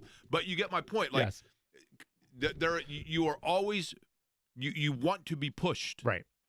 You want to be driven, and you want to constantly find ways for drive. And I think professional athletes are no different. But when you do team run it back, you have a bunch of guys that are like, cool. I just saw my boss say that we're really close, and they're happy with the direction of things. Cool. And you lack the drive for additional motivation to be motivated by the fact that somebody is right there ready to take your job, ready to take your spot, ready to start over you. And the vast majority of players on this roster this year, Jimmy, went into training camp knowing my work's done. I'm a starter. The coach said it best. We're really close. We're just a couple plays away. Okay. Well, and it was really perplexing last year because it's not uncommon. Like, it is not uncommon to bring back 19 of 22 starters or bring back a full platoon of starters year over year. But generally, it's done by teams that just were in an AFC title game or the Super Bowl, or maybe they won it and they feel like, okay, we have everybody underneath control. The financials work well for us just to keep everybody. We can't really make a big move because of our cap constraints. We'll bring everybody back. Generally, it's not from a team that, whatever, they can say all they want about one play away from the playoffs with Tyler Goodson last season and all of that. We know how that likely would have worked out for them had they made the postseason in the first place, but they didn't. But that precipice of being on the doorstep right there, Jake, that was their sentiment a year ago to run everybody back. I mean, top to bottom. I don't mean what they're doing right now, which is run it back of the core three of Richardson, Steichen, and Ballard. I mean, the whole roster, it's coming back. We don't need to spend any money in free agency. Now you've set yourself up for, in 25, getting out in front of any drama this offseason and saying plainly, all of our big three players in charge of decisions or in charge of the direction of the franchise, Ballard, Steichen, Richardson, they're all back. Okay. Well, where do you make improvements on this roster? And that's the part that worries me. I want to make it clear in the sand, I don't think this is the right decision. I feel pretty confident with how this movie's going to end. It's going to end with another 8-9 season next year, a bunch of apologies and an about face from Jim Irsay, and everybody will be gone. That's how I think the movie's going to end. The Colts don't. They think it's going to end with a full-scale turnaround. Well, how do you turn around this team? And the main way it starts, to your point, is bringing in not just competition for guys to push them, bring in valuable outside fresh voices that want to be a part of something here and that can change the current lack of vision that the unnamed veteran Colts player put to the media last week. And those all require philosophical changes with how Chris Ballard team builds. And, I mean, you tell me, because you brought this up over the summertime about the budgetary constraints. If he's given, let's say they exist. Let's say Chris Ballard has been handcuffed in the past by Jim Irsay with what he could spend. Let's say that's a factor. With $50 million available to you, if he suddenly gets that green light, does he change how he team builds? Because that matters too, not just bringing in free agents. What positions are you focusing on? If he just goes and spends a bunch of money to go get, I know I joke about this because it's the low-hanging fruit, if he just brings in another veteran defensive lineman, that doesn't change the issues in the secondary. It doesn't change the issues with the tight end room. Can he change? Is he capable of it? Is Jim Irsay asking him that? Or is he saying, no, everything he's doing is good enough, let's go one more time? It certainly feels like this. Through the Chris Ballard era to this point, you have a house that has water in the basement because it's got a cracked foundation, water in the master bedroom because it's got a leak in the roof, and every time that you bring it to the attention that you need to get the foundation reset and the roof redone, you are told, we'll get to that, but I just don't like the color that I got on the front door last year, and I'm getting another front door.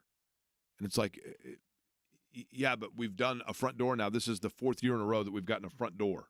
And, oh, my gosh, I just won a scratch-off lottery ticket, and I've got money now, finally, Chris, for the foundation or the leaking roof. Which one? Well, you know what? Perfect, but there's a hot tub that I really want, and we're going to put that. It's all the accentuations that they're really good at. Like, you go over to the house, and you're like, have you been to the Colts house? No, but it's really nice. They've got a hot tub that's one of the best that you're going to find in the neighborhood, right? They have a pool that looks nice, but it's not finished yet. And so, like, once the heater on that works, they say that the pool is going to be it's going to be as good as any in the neighborhood. And it was one of the more expensive models of a pool, but they said that of all the pools that they were offered, like, that's the one they would have taken from the get-go, even if it wasn't on sale. But they got a deal on it. But it's a good pool. They also got a great billiards table, no pool cues though. Correct. It's unfortunate. Right. Like all of the accentuations, right? Yes. But the necessities, the things that are most needed, they have yet to address. And is that because Chris Ballard has been told from above that he can only go to a certain financial threshold? I don't know that, but it feels that way. Now, today, they have made, Eddie, do we have the breaking news sounder?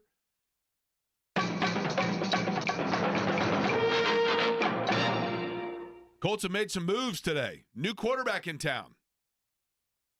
Well, kind of. Jason Bean, who was the quarterback out of Kansas that had been on their preseason squad, I think maybe a little bit on their practice squad, really played well in the preseason. They offered him a futures contract along with 14 other players. And guess what? Back again, Tyler Goodson signed to a one-year extension. But the things that people most want, it's not even about, and yes, in a vacuum and a knee-jerk reaction, people say, heads got to roll. I want people fired. I want change. I understand and I respect that mentality and that desire and that thirst for instant gratification. You can also agree, too, though, Jake, that at least with one of the three, it's no longer knee-jerk, right? Like 8 years, Totally. You're not. Totally. That's a very rational take to be like, hey, I want him gone. Which leads to this. What led to Chris Ballard getting yet another trip around the sun as the general manager of the Indianapolis Colts? What's the backstory that led to that? And what's the justification for being legitimately PO'd about it? We'll get into all of that and break down where the Colts go from here, and we'll do it in the 2 o'clock hour on Query and Company on a snowy Be Safe Monday.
Wheels in the sky keep turning for the Colts as Chris Ballard and Shane Steichen will be back next year, at least as of now. That is the word from Jim Irsay. I say that only because things can change. I mean, Irsay can decide at the 11th hour, you know what, I do want to make a change.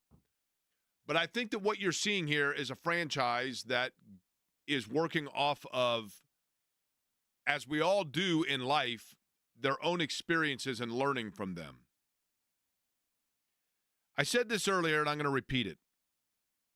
Yesterday, before the game, and I went down to the game yesterday to find out what the crowd reaction was going to be. I wanted to see firsthand, and I also wanted to watch kind of the sidelines and see what the interaction was with players. You didn't go as a fan, though, right? No, I did not. I was up in the press box, myself and Brendan King, and then Alexa and Dave, and from CBS and Fox 59, and that was about it in our row. I mean, there was plenty of good seats. You didn't have to fend off fighters trying to get to JMV?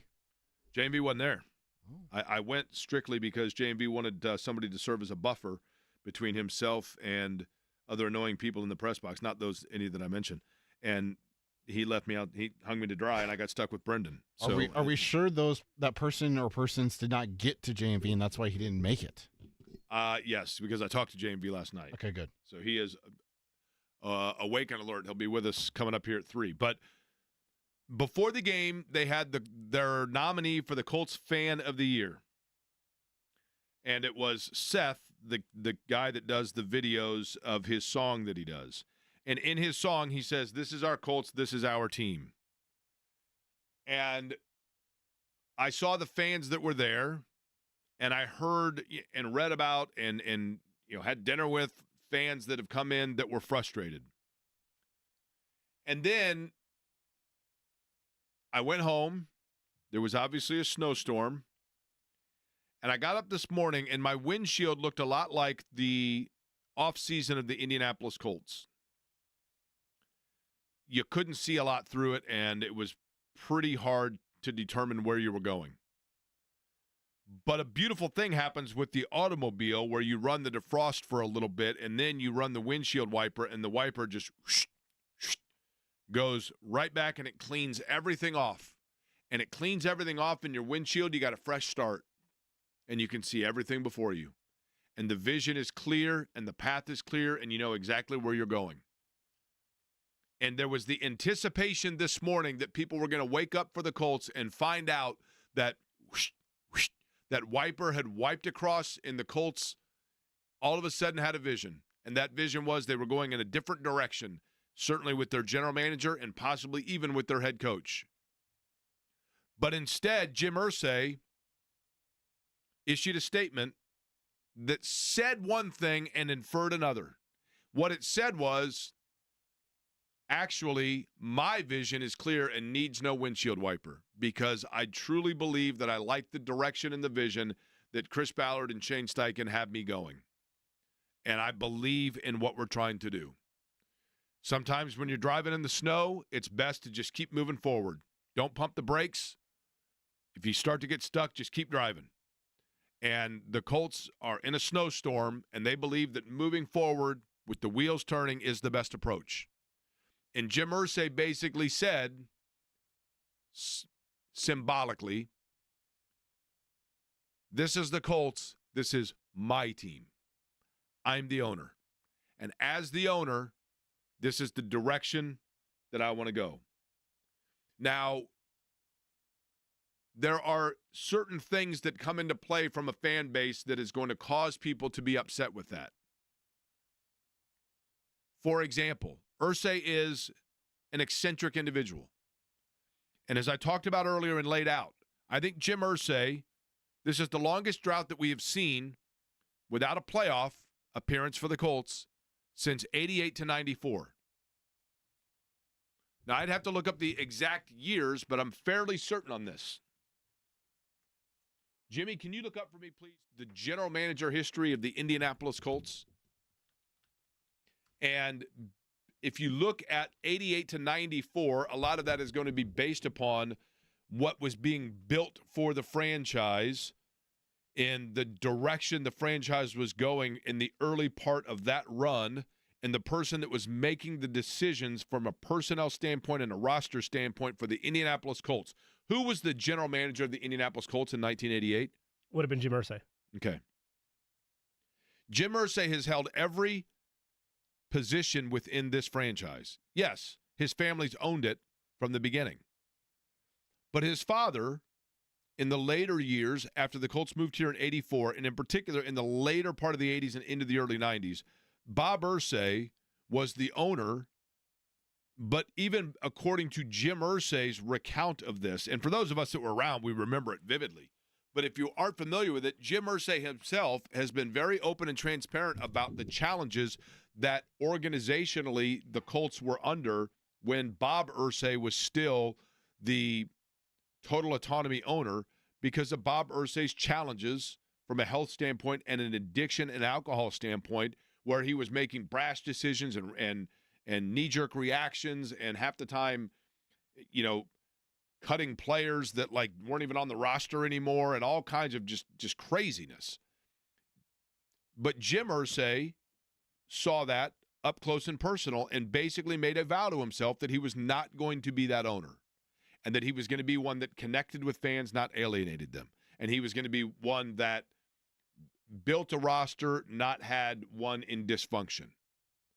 But we all, through human nature, we all have a tendency to want to complete puzzles we never completed, finish tasks we never got done, and make good on the errors that we made as a younger person. And I think that Jim Irsay, deep down, the one itch that he's never been able to totally scratch and get rid of is his shortcoming as a general manager and roster builder of the Indianapolis Colts.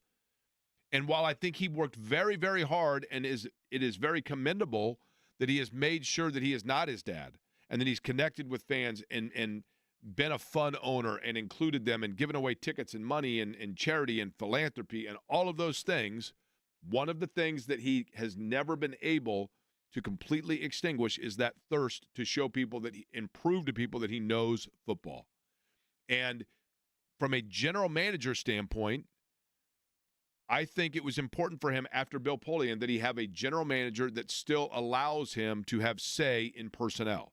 Now, obviously he can have say, he's the owner, but that he would still show to people that he knows the game of football. And I think that means that at times he has overstepped. That is his right, and he is certainly entitled to that. And in 9 cases out of 10, he's an owner that I think people like.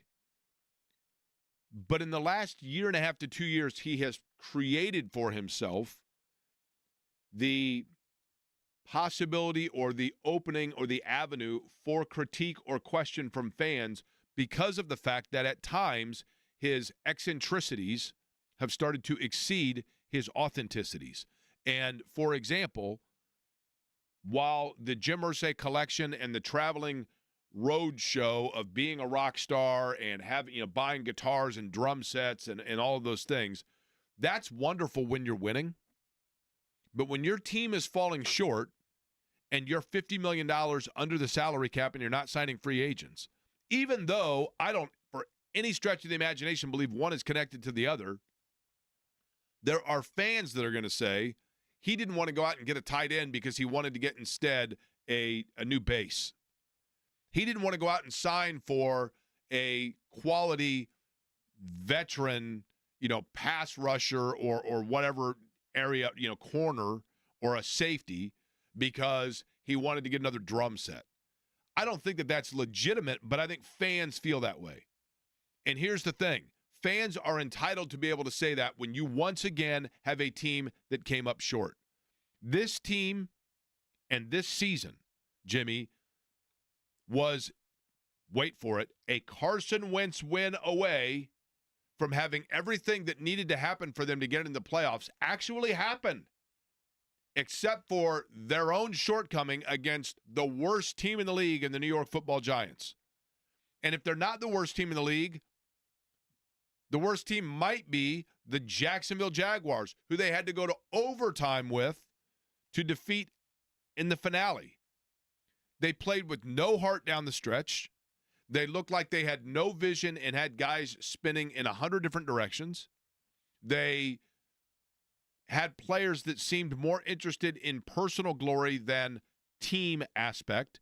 And you have a fan base that is spending their money, their time, their resource, and their heart following this football team. And quite frankly, Jimmy, that fan base in this city deserve better than that, and what they deserve for the fact that they play in the most highly funded, publicly subsidized stadium in the National Football League.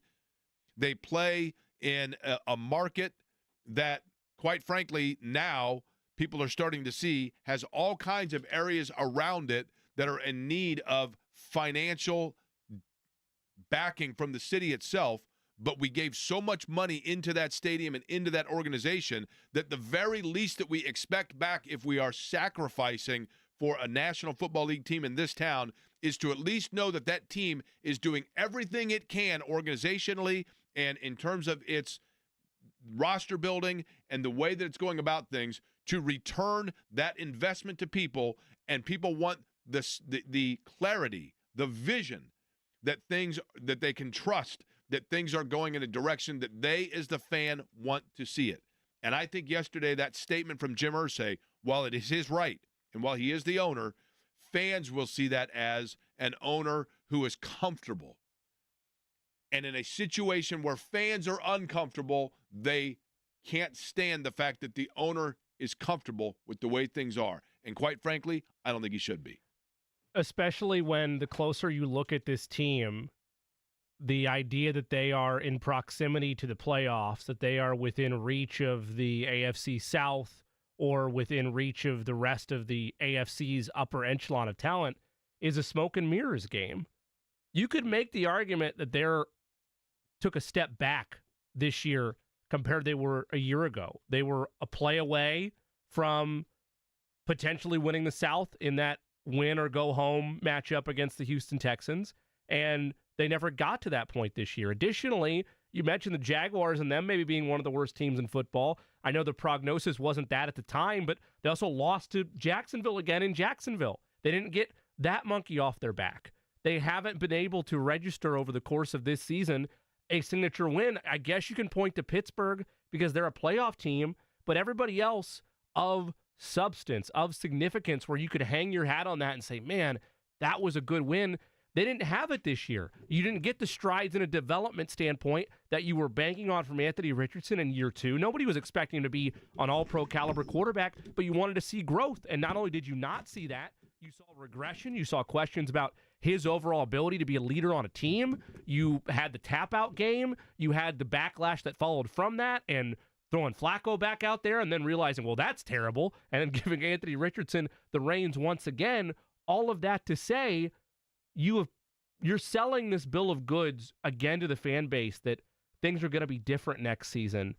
And your entire stake in that claim is Anthony Richardson is going to take another step forward, and the general manager is now going to change the way he builds things. I understand, and Jake, you said this to start the show, I get looking back at history and realizing how much they fumbled the transition into this era of keeping Ballard and Reich being jettisoned, and they could have cut ties then, and they didn't. I get being fearful of that, but you can take that leap of faith and argue to yourself that Richardson and Steichen might be answers to this franchise, but you're asking somebody in Chris Ballard who's had 8 seasons to try to show you some level of growth, some year-over-year stretch where you can look from the season to the next and say, man, I like where things are headed. And that hasn't happened. You had one playoff appearance against Buffalo, and your quarterback you thought you were getting for 2 years there, and Phillip Rivers decided to go coach high school ball and be done with the game. That's the only breath of hope from that specific section of West 56th. And to attach all this to the hip and give yourself the option of a 9th year of Ballard thinking things are going to change versus the lottery ticket of Anthony Richardson, that juice isn't worth the squeeze for me. And I think all they're doing is kicking this can down the road one final time, only this time the danger that you have for the fan base is the frustration fully shifts towards apathy, fully shifts towards not caring whatsoever what is going on at West 56th, to the point that around this time next year, people are like, oh, well, the season's been over since November. Why should I care about this team?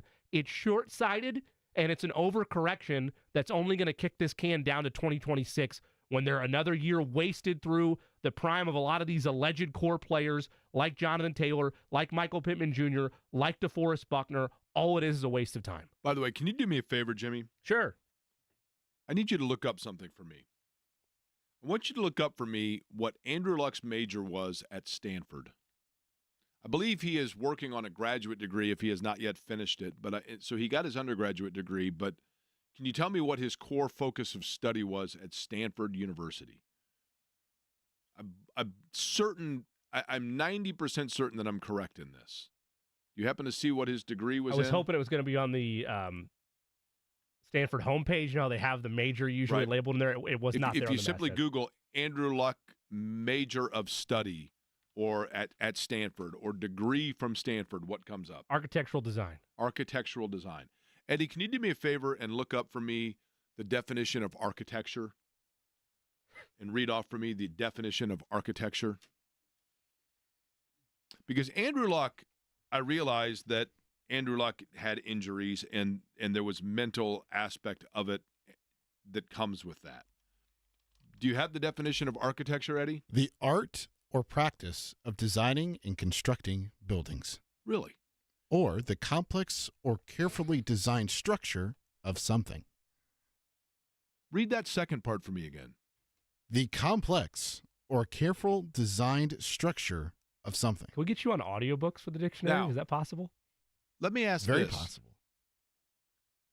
For 6 years now, 5, whatever it's been, we've been wringing our hands over the retirement of Andrew Luck.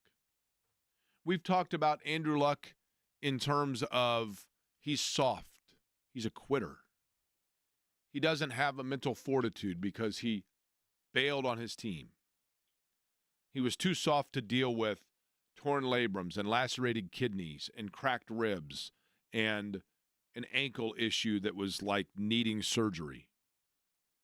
And those were the reasons that we determined that Andrew Luck prematurely retired. But Andrew Luck came to the NFL as somebody that we were continuously told was different. He's intellectually different. He thinks differently than others. He sees things differently.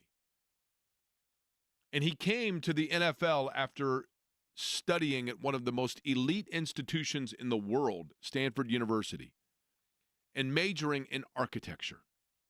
And architecture, as Eddie just read us, is the study of the design or the structure of building something. Maybe we misread it all along. Maybe we missed the plot. Maybe it was like The Sixth Sense where we didn't know it. Sorry for the spoiler alert 30 years after the fact that Bruce Willis was actually dead the whole time. What? I know. Maybe we missed the plot in the fact that Andrew Luck, who had studied at one of the world's finest institutions, the practice of building and structuring something, looked around and said, I don't see any structure or building at all. And if I'm going to go through and sacrifice my body, I just simply want to know that there's a foundation and an architectural structure to what I'm returning and walking back into. And even if he didn't cognizantly think it, maybe in the back of his mind, Andrew Luck, who sees things differently, saw what all of us should have seen at that time and we're seeing now. And that is that he realized it was just the same blueprint over and over and over again. And here we are. And now it's a new quarterback that's here. And it's one that was handed the keys right away like Andrew Luck was. But what's the blueprint? And what's different? What is it that has changed? And maybe it's not Andrew Luck that had the epiphany. Maybe Andrew Luck is such a brilliant mind that not only was he able to get a graduate degree from Stanford, but also maybe he was such a brilliant mind that he had foresight and vision, and he was able to wipe that windshield wiper and clean his windshield to see what was before him before the rest of us could. And maybe now we look at it and go, gosh, what is the design? What is the structure? What's the building that's being put together, and what's the blueprint? Seems to me like each time you hear a crack in the foundation, they just keep going back to the same blueprint. And that's Jim Irsay's right. He's the owner of the team. And Jim Irsay may well be smarter than the rest of us, and he does know football. He does. He's been around it his whole life. It is entirely possible, and trust me, there is definitely precedent in this town of people that build a roster and had – I was there. I was there when the Colts or the Pacers drafted Rick Smits, and I was standing up chanting until the cows come home with everybody else at the Pacers draft party. Walsh must go. Walsh must go. Everybody. This guy didn't draft Steve Alford, and now this guy drafted this guy instead of Mookie Blaylock or Stacey King, some 7-foot guy with a mullet. Are you kidding me? From Marist? Where's Marist? What, they play Plainfield last year? And it took time, and fans were impatient, and eventually it all came together. But it took a while. So there is precedent that, yes, in fact, Jim Irsay may be right.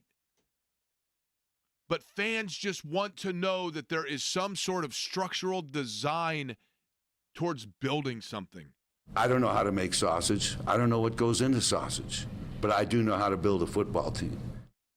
And he may, right? He's been around it his whole life. But at this point, because of the eccentricities and other things, the reality is that Irsay is going to have to deal with the fact, and I think he knows this, that fans are going to be skeptical, and fans are going to feel like that time that they are being asked to invest, they don't have any checks left. They've written them all. It's been 8+ years.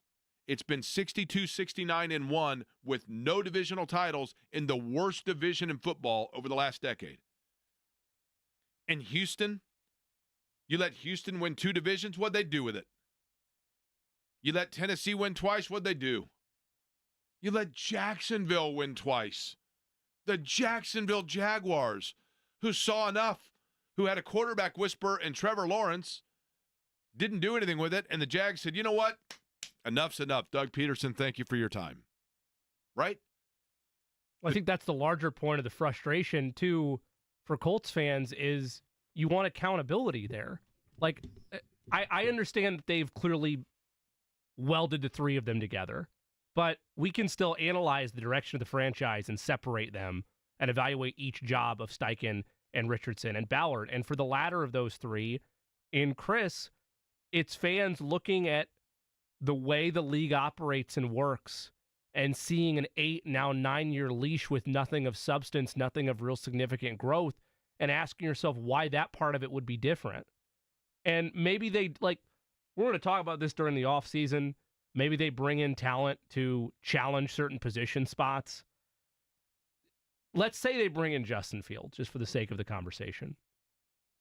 I'm not of the belief that bringing in Justin Fields or a competent quarterback to challenge Anthony Richardson is going to unlock this hidden development trait in his game where all of a sudden now he gets it. Like, I understand with certain positions, like if you're looking for the cornerback room or the tight end room, certainly, when that should be an open season, basically have tryouts starting next week for who's going to be the tight end for the Colts. That's fine with me, but the quarterback spot, the chances of that making the marginal impact, or the chance of it making a significant impact, is marginal for where the Colts need to be. But that, Jake, I think is the part that upsets fans the most is in everyday life, be it your regular job or be it any of the other teams you see on the ESPN bottom line around this time of year, 4 seasons, 5 seasons, 3 seasons, that's it.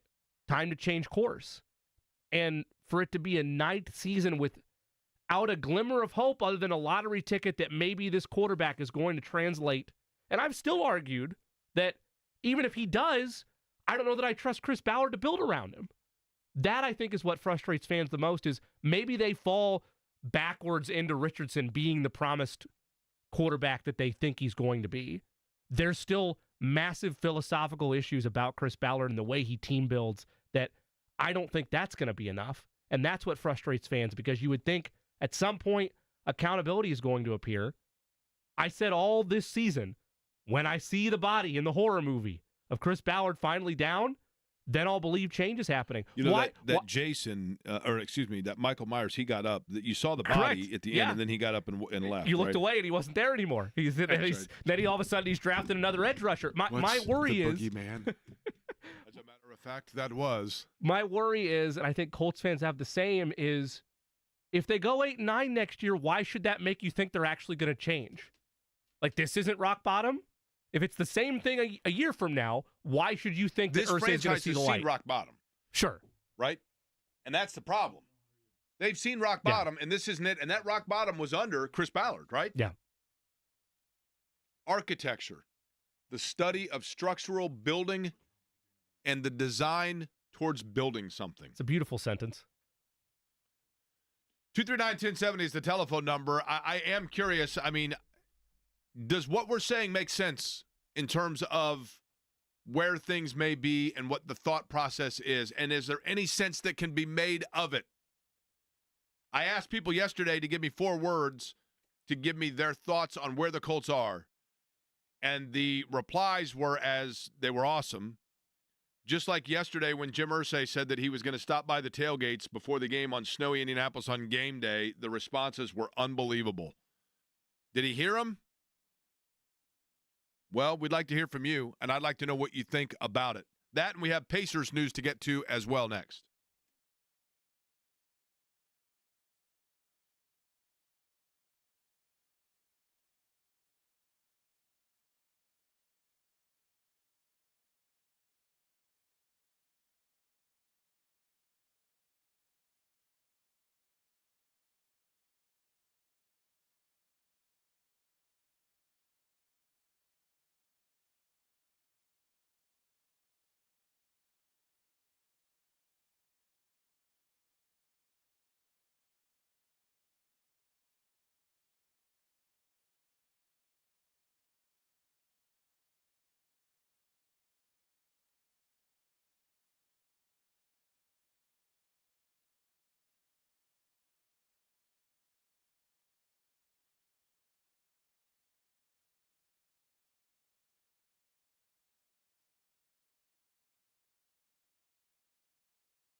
If you were waiting to be awakened for Chris Ballard to tell you, you know what, I'm going to wake you up because I'm about to go, then you're going to be Rip Van Winkle. Going to be here a while. it would appear. Before we get to everybody's thoughts on it, wanted to pass along, Eddie, do you have the breaking news sounder by chance?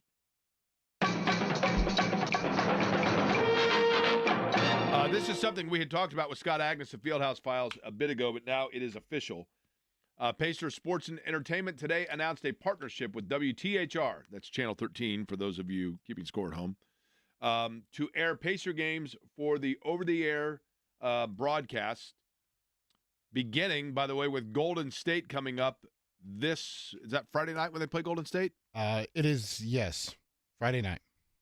So there will be a number of games that are going to be on WTHR. Golden State, then at the Lakers, at Philly, at Milwaukee, and home versus Dallas. My grandfather-in-law is going to be so hyped.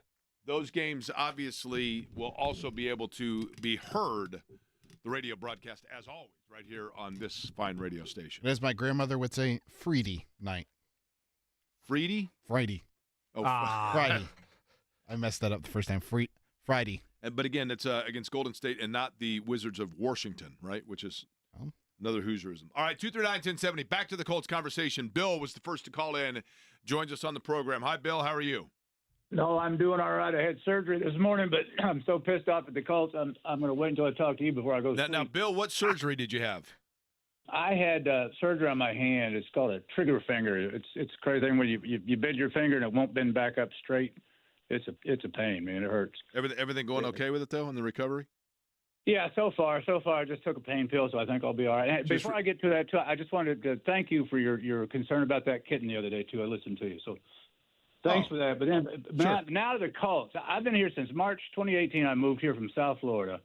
So all I have known of the Colts is mediocrity. I've never seen – well, that first year, I guess, they played the Chiefs, so Andrew Luck was here. But since then – my theory about Ballard, and you kind of changed my mind a little bit, I wondered if Ballard was just afraid to fail when it comes to big money free agents. He's happy to go trade for draft picks, do all this, trade. But I wondered if he was just afraid of the failure that would be attached to missing on a big money free agent. But now you're telling me maybe.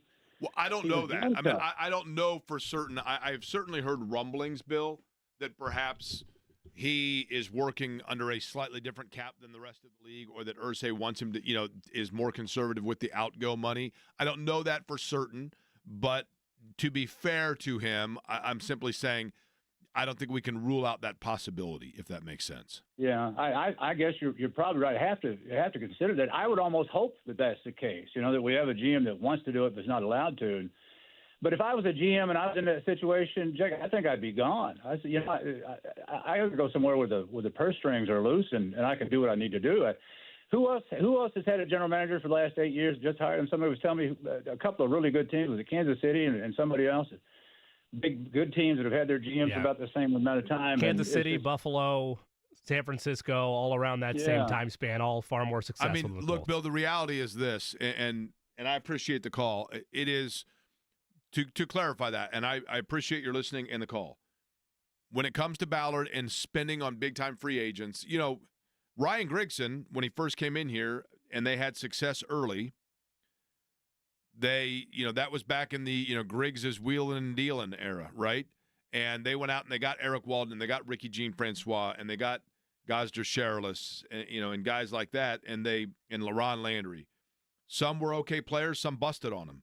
And maybe that, I'm not saying factually, but I think it's very plausible, and there are certainly some rumblings that I hear from people that would know that perhaps that causes Jim Irsay to have a much greater hesitancy towards getting too over-involved in free agency, and that Ballard may have backed away a little bit because of that. Brandon is up next. Hi, Brandon. Jake, you remember me, don't you? Brandon, I hope this is Brandon that's calling, the pride of Newcastle, Indiana, and the Indiana School for the Visually Impaired. I haven't talked to you forever, Brandon, so I'm happy to hear from you. You doing all right? Yeah, it's hard to get a hold of you. I go to church with your one of your English teachers. That Carla, is correct, Mr. and Mrs. Shadio. That's correct. Yep. Yeah, because and you told him about the Ashley Adamson thing and all that. Yeah, you used to like Ashley Adamson, and then you found out that Ashley found out you had a girlfriend, right? Isn't that right? something like that. But I had to. I mean, I go to church, and I have to be straight. I didn't want everybody to know the whole the story. Okay. Now, Brandon, have you been praying for the Colts? Is my question for you. Yeah, my thing about the Colts is, we know Jim Irsay's had issues, but his health. I just kind of wonder if it's time he turns the keys over to one of the daughters or something like that. And the reason I say that is just wonder how his thinking is. I know you brought up something about his dad earlier, but Jake, if they don't put butts in the seats, they're going to lose money. I mean, if you can get a ticket for $10 at Lucas Oil Stadium, that's darn good, but that tells you something's going on. Well, Brandon, and listen, Brandon, it's always good to hear from you, man. Happy New Year. I hope to hear more from you, and thanks for listening to and calling into the show. In couple of things. In terms of not selling tickets, you are correct, but let's be real here. Season tickets have already, been renewed, if I'm not mistaken. But because of revenue sharing, the amount that teams make, ticket sales are literally like the smallest area from where the financials of an NFL team, and especially with the deal that Irsay has with the city of Indianapolis. Now, your point about Irsay's health and his day-to-day and his involvement, I think, is a very fair question. And while it is a slippery slope, I do believe, and this is just my own personal thought, I would simply say this. When you have a city like Indianapolis that publicly subsidizes the local sports franchise the way this city does for the Colts, then you simply, I think, the people here and the fan base deserves and has financial investment and involvement to, at the very least, know that the person making the decisions is doing so at full capacity. That is in no way, shape, or form to insinuate that he is not. But I understand why people would feel that they are entitled to have the assurance of exactly that. Chris, you're up. What's up, Chris? Appreciate you taking my call. Season ticket holder for 5 years and obviously very frustrated about things, but I don't know, maybe a little bit more positive note. Richardson is the easy target everyone goes after. Colts were 17th in points scored this year in the league, while being 28th in yards allowed and 24th in points allowed on defense. Personally, I think Steichen, the three-headed monster of Richardson, Steichen, Ballard, you got to see it through for one more year. I think getting rid of Ballard now would just set us back another 5-6 years, and this should be the year that we're allowed to spend all available money. If Irsay's going to retain him, let him spend the money, and cornerback, tight end needs to be addressed, and buy out Latu. I mean, major piece for the future. So, and in addition to that, Chris, I just think the Richardson hate is he gets coupled in. We're 16th in points scored or 17th in points scored. Teams that do that with a second-year QB usually have a better defense than the Colts have right now. And I also think, Chris, good call. I also think that there, as I said earlier, I think Jim Irsay simply looked at it and said he did the whole thing with Pagano and Ballard of they're attached at the hip, and then he untethered them a year later. I think he learned from that, and whether it's right or wrong, and only time will tell. But I think he looked at it and said, Richardson, Steichen, and Ballard, all three, I'm not going to get rid of one without the other two. And he believes in Richardson, so he wants to give it time with the other two. And that's where we are, or why we are where we are. Nick, you are up. Nick, what's going on? We have Nick? Yeah, I'm here. Can you hear me? Yeah, what's going on, Nick? Hey, man. How you doing? It's you remember me, right? Me, you, and KB had our 5 seconds of fame on Hard Knocks in season. I do remember that, Nick. I do. Well, 10 seconds. Well, then 10 seconds of fame. 10 seconds. Okay, well, then you know I'm not a crackpot. I want to throw this by you because, like me, you are a student of life, and I know you'll appreciate this, okay? One thing, because all the wrong decisions seem to be getting done by the Colts, no one's talking about the fact that has anyone taken a good look at the lease the Colts have with the city that Mayor Bart Peterson threw together? Because I don't know if anyone remembers, and I threw this by KB and Andy, and they kind of kind of pawn me off as kind of a radical. That's okay. But no one's talking about the fact that if the Colts not one of the top 5 gross revenue teams by 2030, they could terminate the lease with this city. And I don't – and now, granted, it's not that easy, but we're talking about the demons of Bob Irsay. We're talking about Jim Irsay's, health issues and so on and so forth, and the pathology. What are your thoughts on this, Professor? Because I'm telling you, just something. I've made calls like this, and I've been. Go ahead, Nick. Here's what I think, and listen. I love the forward thinking of it, and the exploring of all avenues, and I don't think that having nothing to do with the Colts, I don't think that we can rule out any possibility of these things, right?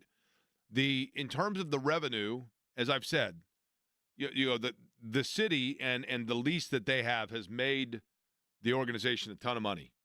As a matter of fact, that, like I said, they made $46 million from 2022 to 2023. Their revenue was $46 million higher than the previous year, right? I looked it up. I can't remember. I think they went up like 18% in revenue from one year to the next.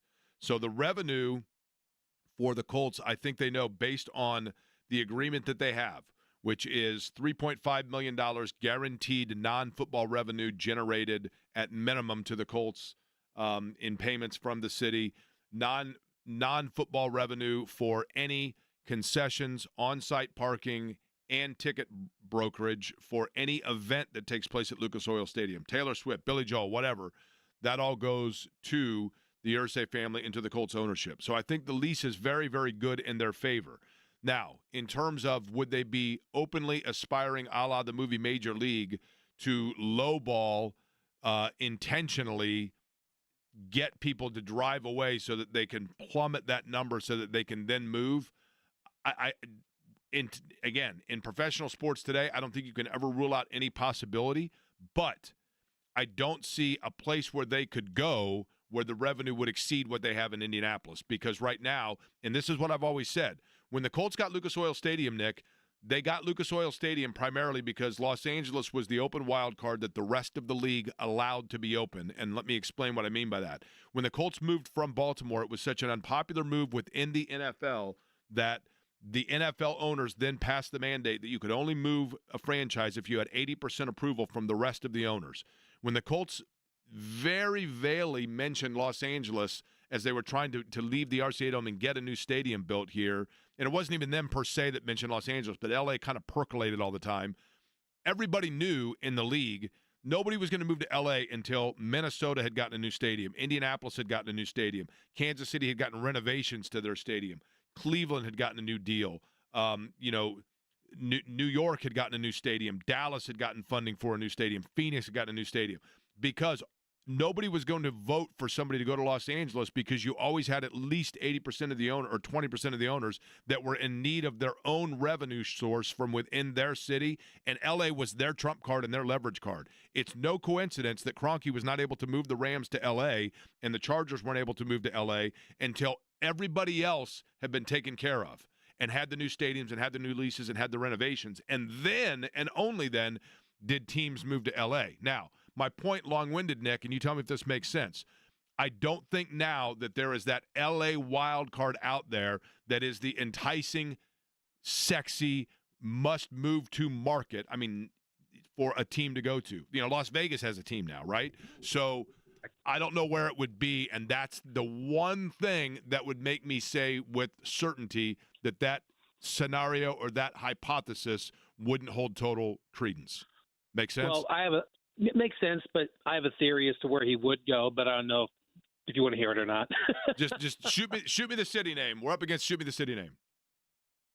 Not a city, so much as a state, Texas, between Austin and San Antonio. Yeah, well, in San Antonio, and listen, and obviously, I appreciate the call, Nick. Obviously, overseas is always in play, right? If the league were to buy a team, not the Colts, a team or an expansion to go to Mexico City or London.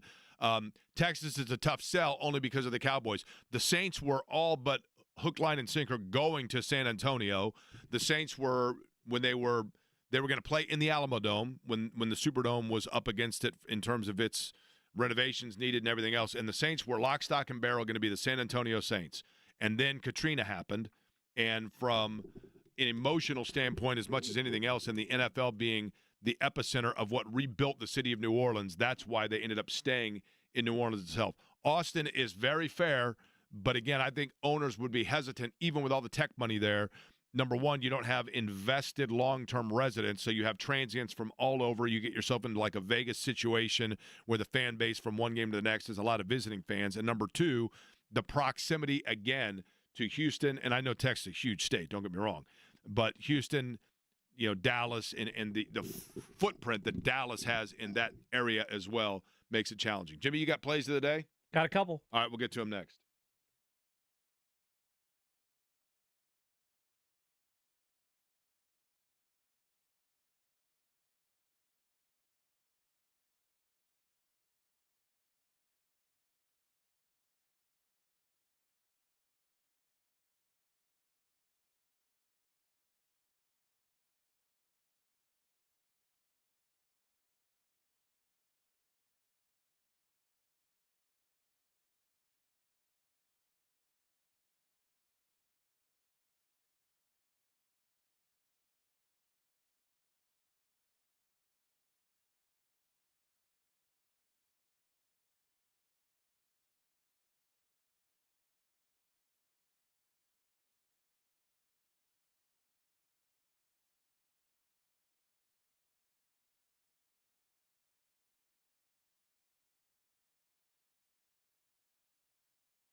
Today's plays of the day, one college basketball play as well as an NBA selection as well. We'll start first in college hoops. We'll take Rutgers from the money line tonight. They host Wisconsin in Big Ten play.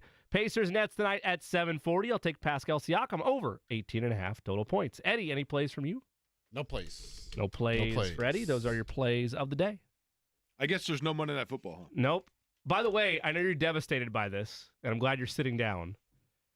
It's not Super Wildcard Weekend anymore. All the NFL branding, it's just Wildcard Weekend again. I'm devastated by this fact. It always bugged you last year when we overemphasized the Super and Super Wildcard, and now it's gone.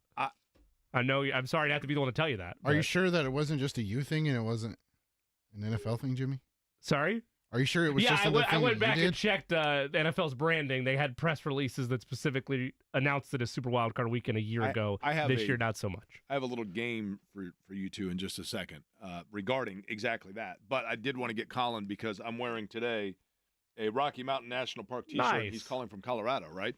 One of my favorite cities. Colin, it's a state. Colorado's a state, Eddie. Denver's a city. Colorado Springs a city, right? No. Denver's the city. Colorado. It's more of a state of mind, Jake, in Eddie's mind, I think. There we go. Fort Jimmy Collins a city. Boulder a city. Colorado a state. Colin, Colin, where in Colorado are you, Colin? Funny fact is actually I live in Fort Collins. Okay, and that's the home of the Colorado State Rams, right? That is correct. And that is, if I'm not mistaken, just a slightly north and a tad bit west of Denver. Am I correct in that? Yeah, it's about 45 minutes north of Denver. Okay. All right. You have Colts thoughts. Are you from Indianapolis? Is that how you are a Colts fan in Rams country? Yeah, actually, I wanted to tell you how I became a Colts fan. So my family is from Fort Wayne, Indiana, originally. My grandpa had 16 brothers and sisters, so I got a bunch of family out there. Anyway, grew up in South Dakota, Colts fan. My dad was a big Colts fan, and this is why I'm a huge Colts fan, is my dad got sick when I was 15. In November 2006, he passed away, and then he was a big Peyton Manning believer. And then, as you know, a couple of months later, they played the Patriots, beat the Patriots. I cried like a baby. We go to the Super Bowl, and we win. So that was a really impressionable age. So every single Sunday since then, I've been watching the Colts. I've watched the tank season. I've watched almost every snap. I'm not going to lie. I'm kind of a freak about it. But what I wanted to say is this is the first year that I didn't buy any merch for me and my kids. We did go to the Denver game, and as you as well know, complete debacle, huge gut punch. My thoughts on the Colts right now, this is the worst that I've ever felt as a Colts fan, a lifetime Colts fan, and I'm never going to not be a Colts fan, but this is like the worst pit in my stomach that I've felt about the trajectory of the Colts. I do like Anthony Richardson. I don't like Chris Ballard, but it's just like the distasteful feeling that I have, and I wanted you to hear the perspective of a lifelong fan who doesn't live in the city. I'm sure there's other fans that feel the same way and that aren't as diehard as me, and they're probably done with it. One more thing I wanted to add is I'm a big believer in, like, energy and belief, so maybe next year I can be, like, CEO or president of energy and belief for the company. You're the director of energy. How about that? You're the director of energy and belief, Colin, for the company. Now, two things real quick. Number one, even though obviously it has been a couple of years, but I'm sure in that situation, the years don't make it any more distant or any more close. My condolences to you on the passing of your father, first. Secondly, I want you to remember this fun fact, Colin. My favorite fun fact as it relates to your beloved Colts and all of the Bronco fans that are around you. Are you ready? Yeah, I'm ready. Make sure that they all remember that the Denver Broncos have never won a Super Bowl without a quarterback that was drafted by the Indianapolis Colts or the Baltimore Colts. You know what's funny is that you brought up that fact before on the radio, and I've used that against people. That's what I like to hear, Colin. Colin, I appreciate it. Appreciate the perspective as well, and be good out there. I said Rams, meaning Colorado State Rams, but Broncos country as well. Appreciate the call. All right, Jimmy, do you have before you the matchups for the wild card in the National Football League? I don't have them in front of me, no. Is this the game that you said that he and I were going to play? Yeah, because I'm going to see. I have not. This is embarrassing, and it's irresponsible of me. I will admit to the fact that last night I did not check the actual matchups as they stand right now, and I'm going to see if I can list off for you the matchups as I have they them stand in the front of me. playoffs. Yeah, we got them. Okay, so in the AFC, there are. I always forget this. There would be 3 wild card games, right? That is accurate. In each conference, there's 3 wild card games. Okay. So in the AFC, one of those would be the Denver Broncos, correct? That is accurate. Yes. And the Denver Broncos would be taking on, let me think here, the Houston Texans? No. It's got to be the worst divisional winner, correct? No. They're the 7th seed. Oh, okay. Oh, sorry. I forgot about how this. The Baltimore Ravens. Okay. Oh no, that's also incorrect. Come on. Okay, so the clicker was over both. So hit me here. So the Bills. The Broncos begin with Buffalo. Yeah, okay. 2 versus 7. That's the format. So then obviously Kansas City doesn't have to worry about any of this, right? Correct. So then next you have the Chargers, right? They are there. And they are what seed? They're a 5 seed. So they were taking on the what seed? The 4 seed. And the 4 seed would be the Texans. Okay. And then give me the other ones because John just walked in. You got the Ravens and the Steelers, 3 versus 6. That game just feels kind of like okay. Typical November game. John has walked in. He's wearing his Hooks shirt. Yes. Interesting because there are no hooks that were given on West 56. Great Jim Gerard, by the way. That's right. Yeah, I think you said it last time you were. Surprised there was no hook in terms of the Colts season? I think it's ridiculous there was no hook in terms of the Colts season and where they are right now. And we'll talk about how the Colts look in the mirror, Jim Irsay in particular. They see the past of the golden era and the good. They don't actually see what reality is. And it's one of those situations where the fans, in this case, know more than they do and are more proactive than they are. And that's problematic all the way around. When the fans have much more care about the product than sincerely you do, that is problematic. They have become the Lions and the Bengals of about 15 to 20 years ago. That's where they are. Objects in the mirror for the Colts are much further than they no appear. Doubt. There is no doubt that Jim needs a Bill Polian fixture over there about as bad as you can get. I have no idea who that would be, but it is needed because what they got right now ain't it. John is up next. He's going to carry you through until 6 o'clock. Pacers in action tonight, taking on the Nets. We'll talk about that and continue the Colts conversation tomorrow. And drive safely. I thank you for listening to Query & Company.